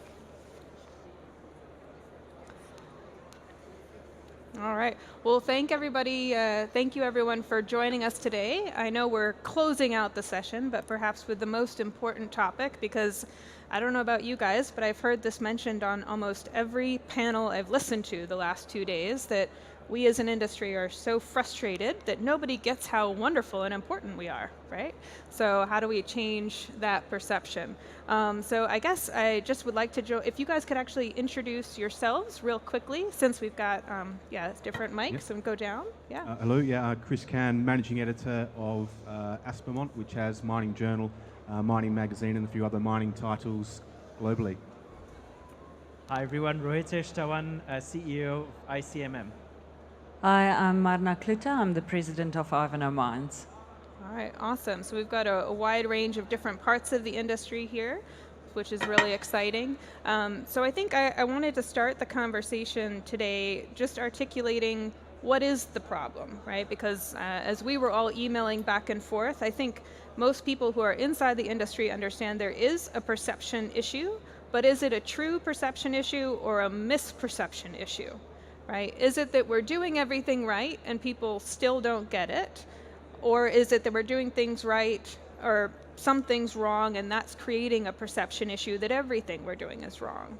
So I wonder, Chris, maybe we can start with you. Oh, wonderful, hi. Yeah. So we also have Carol Cable joining us. Wonderful to have you here, Carol. So if we could just kind of go down the line, but then open it up for a bit of a discussion around what do you think the problem is? Why do people perceive us as dirty, nasty, evil folks that just are looking to ruin the earth, when in reality, most people in the industry love to be outside, are hugely focused on keeping great care of the environment and local populations. So what's the issue? I wouldn't necessarily say it's a misperception. I'd probably say maybe it's a partial perception. So when you look at even just very recently, the track record, you look at Australia alone, you've got multiple reports about discrimination, sexual harassment in the fly-in, fly-out part of the industry. You've got Yukon Gorge, the disaster there. Obviously, you go to South Africa, you've got continuing fatalities in the deep precious metal operations. I'm sorry I'm not painting a particularly great picture to start off. And then obviously in Brazil, you've got multiple tailings disasters. So I don't think that it's an unearned perception, the things that we could do better. I think obviously what's missing is the positive side of the story. And I think we probably don't promote it as well as we should or could because we haven't had to previously. I don't think people have cared as much. We've not been as close to the consumer as we are today, and we've been caught napping to some extent. So I think previously people used to buy a kettle that boiled the water the fastest. Today they buy the kettle that boils the water the fastest, that is made from IRMA certified materials. It's been produced in a factory that operates to the highest possible standard and is delivered to the retailer in an EV. And I think that's probably something that's happened very, very recently. That's been quite a significant change that, and we haven't caught up with that. Yeah, and Ro, what do you think? Yeah? Emily, my view is that perception is reality. So you asked, is there a challenge? Well, if you look at the numbers, there is a challenge. GlobeScan, a very highly respected polling organization, polls people in every country, well, in 31 countries every year. They ask the question, to what extent are the following sectors meeting their expectations of society? In 2021, mining ranks last. Below tobacco, below oil and gas, below every other sector. Now we can say that's not fair, and I agree it's not fair because the story is incomplete without the positive. But this conversation must start by facing reality in the face. And the reality is that the perception of people puts us at the bottom of the list on our contribution to society. I can tell you, Marna will tell you, all of us will tell you that is not true because of what we actually add. But let's remember that that's how the world sees us. Yeah. Maybe from my side, just to sort of touch on a few points. Mining is a risky business, so we do tend to see the worst of the mining industry play out in the media, and that's what creates the perception. If you look at the perception on the ground, we are a highly regulated industry. There's no room for error. You get stopped. In the areas where we operate, if you make a mistake, your mine gets stopped, and that has a direct impact on your business. But you usually operate in a social context where 80% of the people do not care about what you are doing. 10% of the people love you. Yeah. They're at every meeting, they want to be involved, and 10% have issues. They have issues with you, and then there's 1% who hate you. They're activists. No matter what you do, it will not be good enough. It will never pass muster. And unfortunately, bad news sells. You know, if there's a story to be told and it's negative, it will catch the waves and it will go global. The good news will not travel. It will not travel. It doesn't matter if we go out and promote it, it will not travel. And the problem about promoting good news, if you promote it yourself, it seems like you're talking your own book. Yeah, people don't believe it. People don't believe it. So what we need to do is we need to start convincing our communities and our stakeholders and people who see what we do and how good we are doing it to start telling the story. That's what we need to do. I wouldn't disagree with any of that. I might just pick up on, I think, Chris, your point. Which is that the mining industry has traditionally seen itself as being a B2B industry.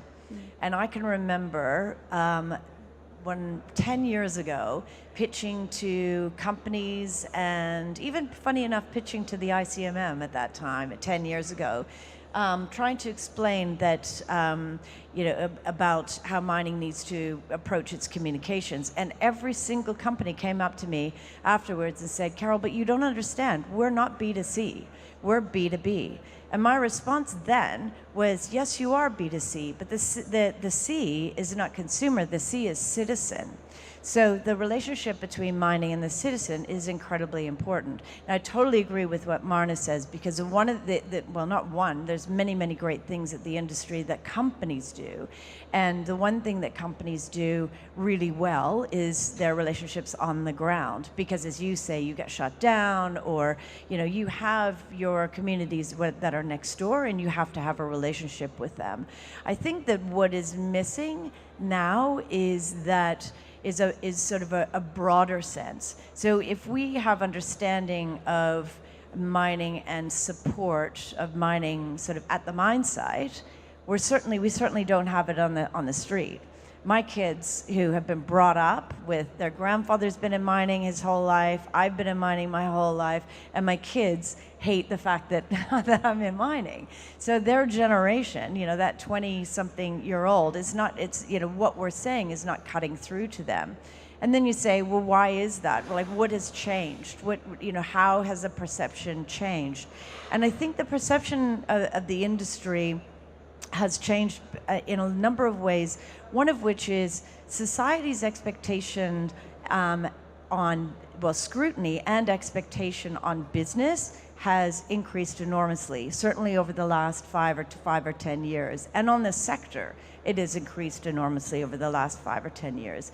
You just think about what's happened over the last few years with Black Lives Matter, Roe versus Wade, Me Too, the Russian-Ukraine war, climate change, the cost of living, the increase sort of rents being sought by government and by communities. That's not a new one. That's an age-old one. But these are big issues that society is expecting business to respond to. And if mining still only sees themselves as B2B, and doesn't think they need to respond to societal expectations and societal issues and things that society and that my kids care about, then we're never going to change those perceptions. Yeah, and I host a podcast for any of you who aren't already subscribing. You can look up On the Rocks in any of your podcast apps. But I just did one with Dr. Hayden Mort, who runs a wonderful, cool company called Geologize that helps teach geoscientists how to communicate, especially with social media.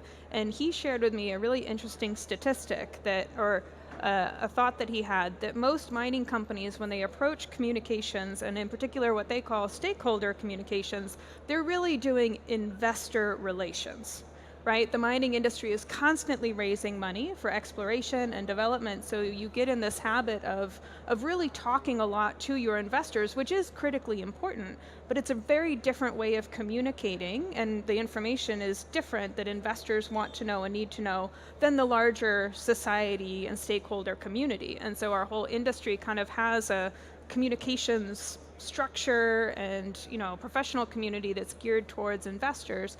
And he was explaining to me that there's actually a statistic that 70% of your share price growth is based off of reputation, which I thought was really interesting. And that's not just mining, that's across the board. And yet for some reason, again, with mining, the brand reputation, which isn't just what's my latest drill results, what are my latest production numbers, right? I mean, there's a lot more to that brand reputation than just those updates, which I thought was really interesting because in our team we have a lot of really young people, some of whom I've hired away from mining companies to come work, and they run like our TikTok, which I always joke is, I call it the TikTok, right, as someone who's a little old for TikTok.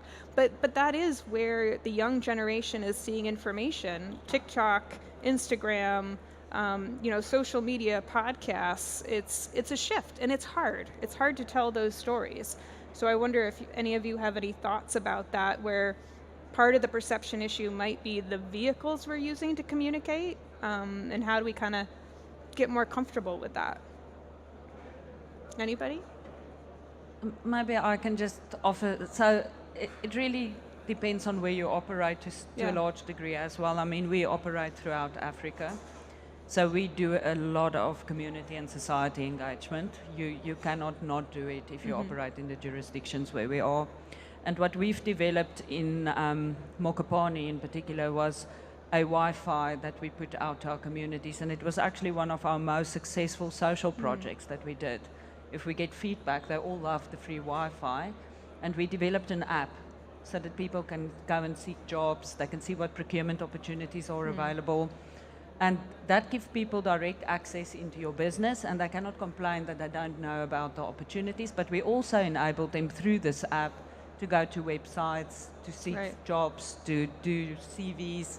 So there are modern ways of communicating with your audience, because audiences, no matter where they are based, are sophisticated. When it comes to the younger, more modern generation, I think we maybe need to do a bit of education about where cell phones come from. Right. So that they understand that without those raw materials, they would not have all the technological things that they are also addicted to. Yeah. And maybe we should start with some basic education in terms of raw materials and where things come from, and show how the industry are doing work on the ground. I mean, we are held accountable on so many fronts to do things responsibly and to mine for a greater purpose that, we don't have a choice but to do things the right way. Yeah, no, bro, I see you're ready. Yeah. Emily, ICMM's not on TikTok, but I can tell you that in 2021... You can sign up today. We should. In 2021, the videos that we produced on Twitter and LinkedIn were watched by over 100 million people. Wow. And so I could attend this conference every day of the year and not reach anywhere close to 100 million people. And that's the power of using new technology to get a message out there. So Marna, part of that is educating people where the materials come from. Part of it is sharing with them what we are doing to minimize the risk. So you said mining is a risky business and bring positive benefit. So that's an example of where new technology can really help. But Emily, just to tell you one story of how how much of a mountain we have to climb. Last year, a member of the University of London, that's Birkbeck College in London, some of you may know this, implemented a rule that there are two sectors who will not be allowed to recruit their students. Oil and gas and mining. Can you imagine that one of the major universities in the UK has stopped mining companies recruiting young people on campus because apparently our industry is bad for the world? I mean, that's extraordinary, and it shows the mountain we have to climb to get the message that no modern life is possible without mining. But yet, that's the perception that people have. And I wonder, I know we're jumping a little bit into what we said we would talk about next, which is how do we fix it, but I'm the mom of a 7-year-old, and she loves rocks. And I will tell you, all of her friends love rocks. It's Whole Foods, in our neighborhood. You walk into Whole Foods and there's a whole aisle of crystals. And I live in South Florida, everyone's into crystals and their healing power, and they ask me about it. I'm like, that's the wrong kind of rock person, right? But the kids go straight for that aisle, right? You take them into shops, they love the polished stones, and they love to play in the dirt. I mean, and it seems like there's a lack of not just education, but marketing and communication even at that age, because then it just drops off.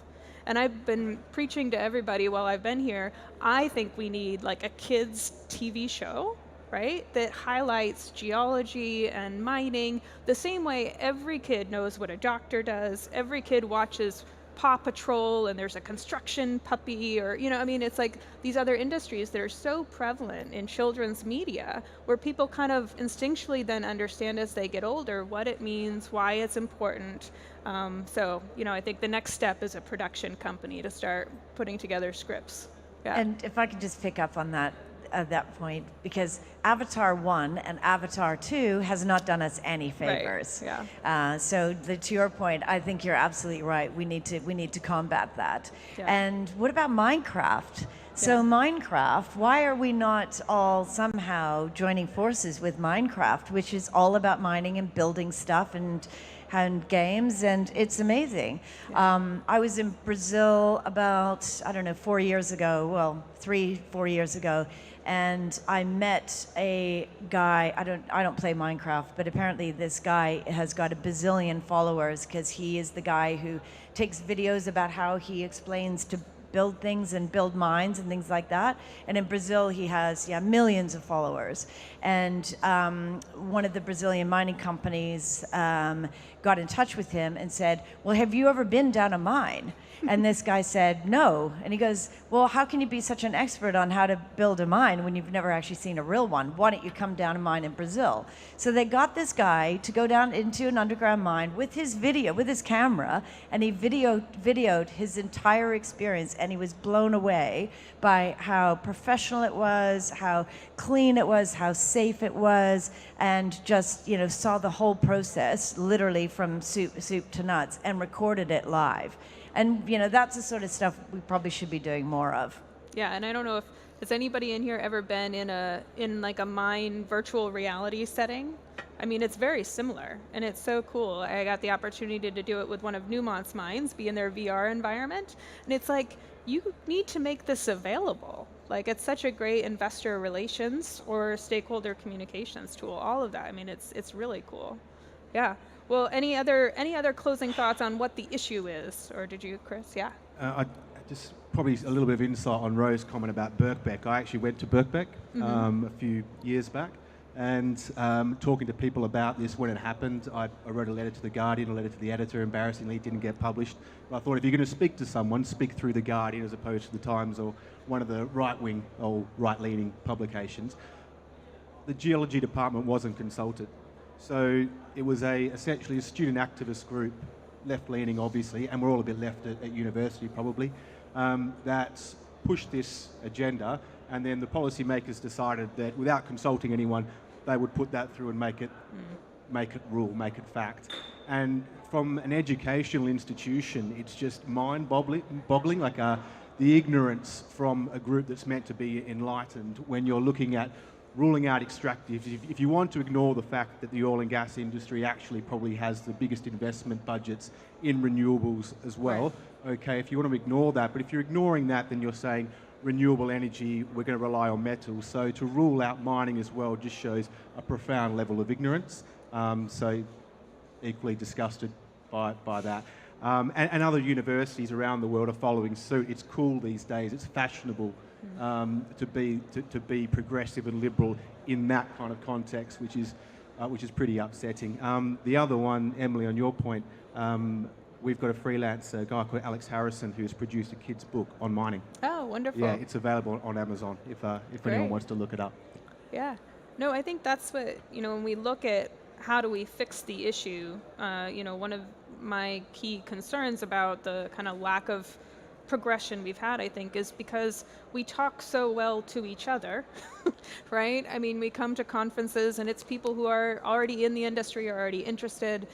We all kind of know it's an issue. We know about how all these minerals are used, and yet there is there's local engagement, certainly by individual companies, but it seems like from the industry as a whole, other industries somehow seem to have done a better job of communicating, and I know you're teeing you up here, to talk as one voice, essentially, about some of the key themes. So how do we get everybody together, maybe, and not have it just be on Ivanhoe or Numa, not individual companies that are responsible for telling that story, but the industry? Well, I think you've just told me I'm doing a crap job, because how can we support you more, perhaps, would be the, yeah. Well, before I feel too bad about myself, the one thing I should tell you is that ICMM brings together 26 of the world's largest mining and metals companies. We account for 1/3 of the industry, right? That sounds like a lot. We have 650 sites globally across 50 countries. There are something like 14,000 registered mining companies. That's registered companies, not those that we don't even know about. Yeah. And they have between them about 30,000 mine sites. So when you say mining industry, what are we talking about? Are we talking about this group of 26? Are we talking about companies like Ivanhoe? Are we talking about the group that we will never be able to reach?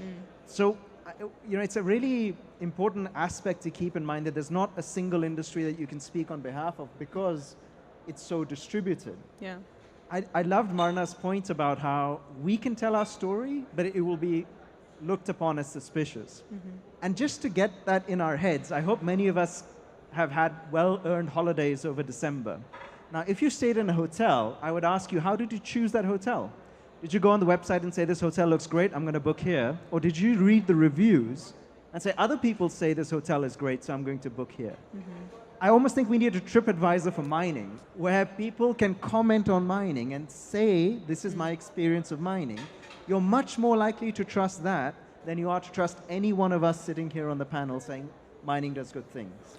No, it's interesting that you say that, because there is a group of what we now call geo-influencers, right? There are people that make these videos about geology and mining, but the same gentleman, Hayden Mort, was saying that he works with a lot of them, and they actually do not want sponsorship from large mining, or I should say from any mining companies, because they believe their followers will no longer trust them. Right, so how do you deal with that if the content generators that are in those new forums also don't want to be associated, because then I think it just gets to that tremendous gap in a lack of trust of the industry, and I certainly don't have an answer for it, but I think it's a lot harder than sometimes we talk about. I think we maybe anticipate that if we just talked more about how much metal there is in iPhones, that people would get the message. But there's something else there that, again, other industries have been able to address, because if we're last, that means we're lower than, like you said, oil and gas and tobacco. Like, how does that happen, So I'd like to pick up on points that all of you guys have actually made, and that is, and to your point, Emily, how come we keep telling everybody that they're not going to have a cell phone if there's no mining. We're not going to reach net zero if there's no mining. We've been telling people, not the net zero conversation, but certainly the cell phone conversation for about 15 years, and it's still not working. It's still not cutting through. So something's not right.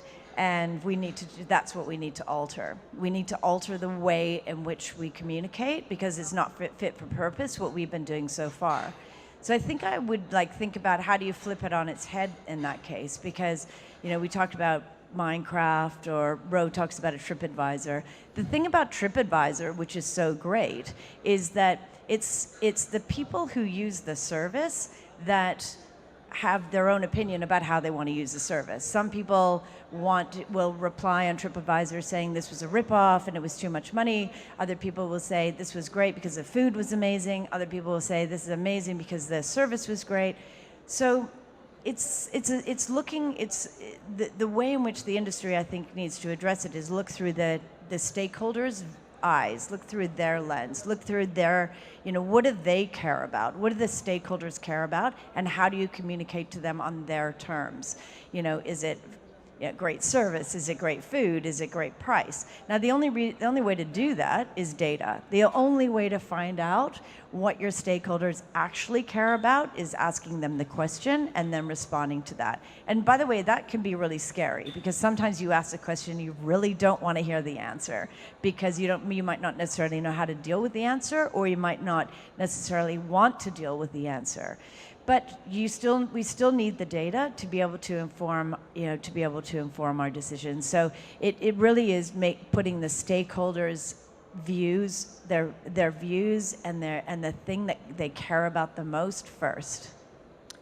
I wonder also, when I think about industries that are really popular and that people like and they're excited about right now, I think about technology in particular, right? And we operate in that space as an AI-based platform. And there are very visible, vocal, and personality-filled individuals in the technology space, right? There are people that the general population kind of associates with innovation. Elon Musk, you've got like 4 or 5 different companies, right, that people immediately associate him with, and that's just one example.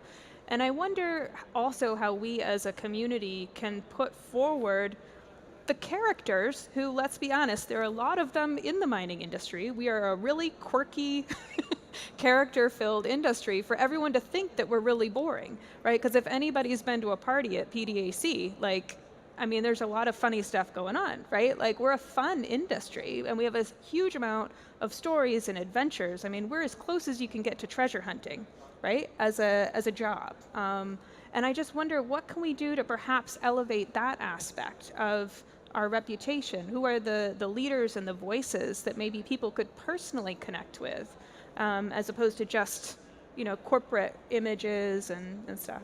Yeah. So I work for one of those personalities. And I think he already has quite a big platform, and I think he's doing a lot in terms of selling mining as a much needed element in getting to the net zero 2050 target. But the problem with mining is there's so many commodities that's being mined out there. So when you talk about mining as an umbrella industry, you have to differentiate between a copper miner, a coal miner, a gold miner, and how do you treat this broad brush industry as one thing and try and promote it as one thing? You can promote copper. There's a good story to tell about copper, and we can put a person on a pedestal and say this is the copper guy, and he's going to tell you the copper story. So it's a very complicated industry. It's not just mining. It's like talking about farming. What are you farming? There are different things to farm, different things to mine, and some of the things we mine aren't that useful. Yeah. And it's a dirty process to mine it. Yeah. So we need to be honest with ourselves that some commodities are more attractive than others.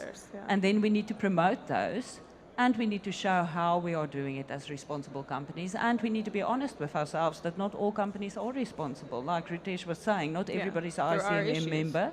Yeah. Some people would like to be ICMM members, but it's an onerous process to get there. And then there's companies who do not want to be part of the ICMM, and they just want to do things they've always done it in the past. So it's very difficult to talk to one industry, but we should create these spokespeople, and we should get the good stories out there. But we should also think about getting our stakeholders out there. And talking about what our stakeholders want, that's it's a very broad question. It depends on who you talk to. If you talk to a community member, they want a job. Right. They want a procurement opportunity. If you talk to a climate change activist, they want to see that there's going to be sufficient copper available so that we can get to our net zero targets. Mm-hmm. So it depends. If you talk to government, they want to see that there will be sufficient taxes coming out of the mine so that we pay back to the government and the areas in which we operate. So there's different objectives for different stakeholders, and you need to try and do things in a way that you can meet all these demands within the ambit of being a responsible miner, and then still try and polish your image to show that you are doing things the right way. Yeah. So it's very difficult and it's very complex. Yeah, a lot of things pulling you in different directions in reality. Yeah, yeah, and absolutely. I know you've got to run with it. Thanks for having me. Yeah, but the last question as we wrap up, on my podcast, I've been asking everyone the same question at the end of each episode. So I'd like to start with Carol. Carol, if you could wave a magic wand and change one thing about the mining industry overnight, what would you change? Well, given that we're talking, because that's a pretty big question, but given that we're talking specifically about perception and reputation, I'm going to focus on that. And I would say if I could change one thing, it would be attitude. And by that, I really mean about attitude towards thinking that as an industry or even as a particular company, well, we've always done it this way, so why do we need to change? A level of arrogance around, well, we're scientists and we're engineers and we know what we're doing, and the person on the street really has no clue because they just don't understand. The arrogance of let's just keep telling them that they need mining if they want to have a cell phone. So it is, I guess that's what I would really like to see, to really see change, is that attitude to take more of an empathetic view about stakeholders' priorities. And Marna's right, every stakeholder is going to have different priorities, of course they are. And that shouldn't muddy your message. That should just make you sort of more collaborative to understand and be on the same page the same page as those particular stakeholders. Because at the end of the day, if we're not co-creating and if we're not collaborating with our stakeholders, then I don't think we're going to change the dial on perception. No, great. Yeah, well. Because it's a magic wand, Yes. Emily. Anything at all. Yeah. I'd love to be able to implant a chip in all of our brains in the industry that forces us to recognize a trade-off between control and legitimacy. What we would love as the industry is 100% control and 100% legitimacy. Yeah. In reality, they work in opposite directions. You can have 100% control, you likely have 0% legitimacy. Or you can say, I'm going to give up some control, I'm going to share some power, I'm going to work with you, and in return, I'm going to get some legitimacy. Yeah. So I hope that we could bring that into the way we think. Now, the important question, though, is what metal would the chip be made out of? I'll try and link this back to perception. You don't have to. Yeah. If I was waving a magic wand, it would be around the way we explore. And when we look at the money that's put into exploration and the companies that are actually looking for things, the majors don't have huge budgets, relatively speaking, for exploration. We've got about 1,500 companies that are listed, probably, that are just explorers. And they're all scratching around on small little patches of land, and they're all trying to raise money from the same people. Yeah. Using very small budgets as well. And this is not a new concept, I'll be honest and candid. I think Mark Bristow's been championing this for a while. But essentially, what you would have is a major exploration company. Bring all the land together, bring all the management teams. There aren't management teams with talent to run 1,800 exploration companies. We don't have that much talent, if we're honest with ourselves. So get good management on an aggregated package of land that can excite people and that would actually generate the money. Because at the moment, from the perception perspective, we have small patches of land with pretty average management, small budgets that fail as a consequence. Investors are let down. Their perception is that they shouldn't invest in the junior mining sector. And then the same patches of land go around under different management, equally inadequate, but with a smaller budget. But they rename them. But they rename it, depending on the commodity for the That's chips right. in Rose World. Yeah. Yeah. No, awesome. Well, thank you, everybody. And what I'd like to do, if anybody in the audience is willing to, I'd like us to all get one big selfie together. So real quick, before we wrap up, since it's the end of the panel, if we can all stand right here. Oh.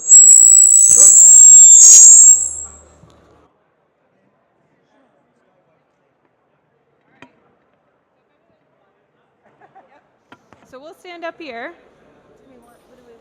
No, we want everybody else. Come on. Yeah. And I'll tag all of you on LinkedIn, so you all get credit. And you have to go like that. All right, everybody squeeze in, just like one big party photo. All right. Ready? 1, 2, 3. All right, awesome. Thanks for joining. Well done. Yeah. All right, pleasure. Great to Yeah. see you. Awesome. Thank you.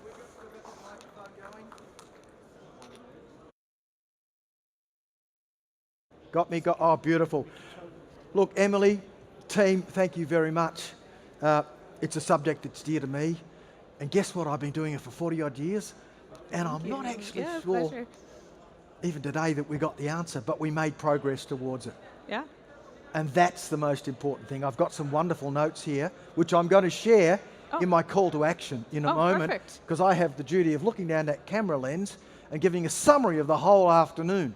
So wish me luck. But before I do that, I'm asked to say that in a moment, if you could make your way back to the plenary area, because we have a session there on future predictions and closing remarks for the entire forum. So we look forward to seeing you there. But right now, I've got to look down that camera and do what you do on a daily basis. Gavin, good to see you, mate. I'll catch up with you shortly. Thanks, Carol. Okay. All right. Thanks, Chris. Thanks. Okay, I have a little task to do here to summarise the day. First of all, oh, sorry, sir. Thank you. Thank you. First of all, we started out, and the first thing I learned there was that with the Future Minerals Forum 1 versus the Future Minerals Forum 2, we've come away with leaps and bounds, and we're here to stay. So our challenge as an industry is to build and benefit from that sound base. In other words, harness the learnings. The second thing I learned there was in energy transition as a call to action. Energy transition needs critical minerals, so we look not only to supply chain, but also to the question of what to do if we don't have them, and that's the challenge. Today it was talked about as a call to action that we are facing a second industrial revolution when it comes to our search for and supply of critical minerals. It won't happen unless we make it happen. We need policies. We need blue chip participants. We need an effective partnership, and it's a value proposition in that area. We look to the area of very important disruptive technology. The importance of technology, doing it differently and more effectively on that. We looked very closely at water. Water is the new oil, as it was put today. It's critical in all our regards. We need to be proactive, not reactive in our water management.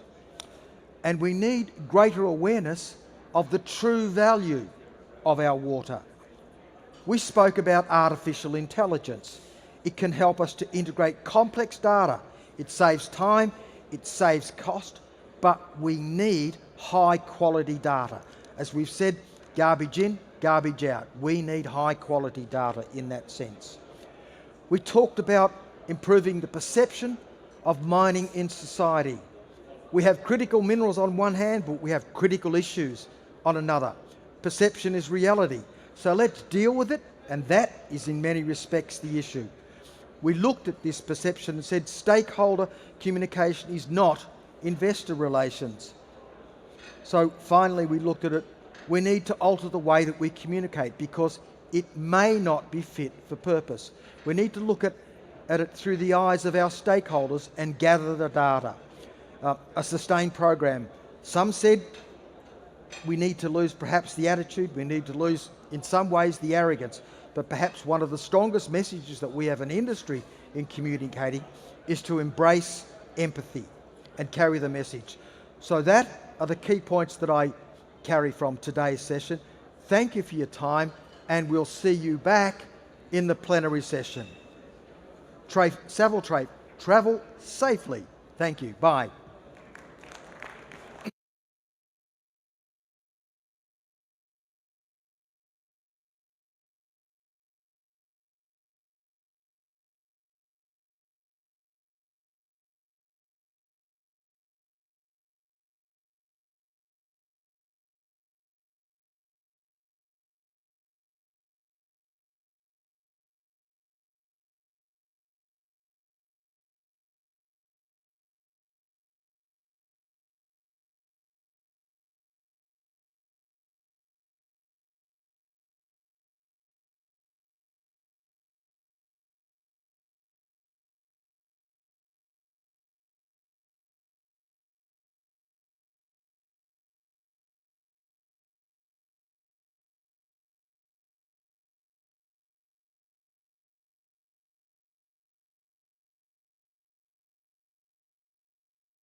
you.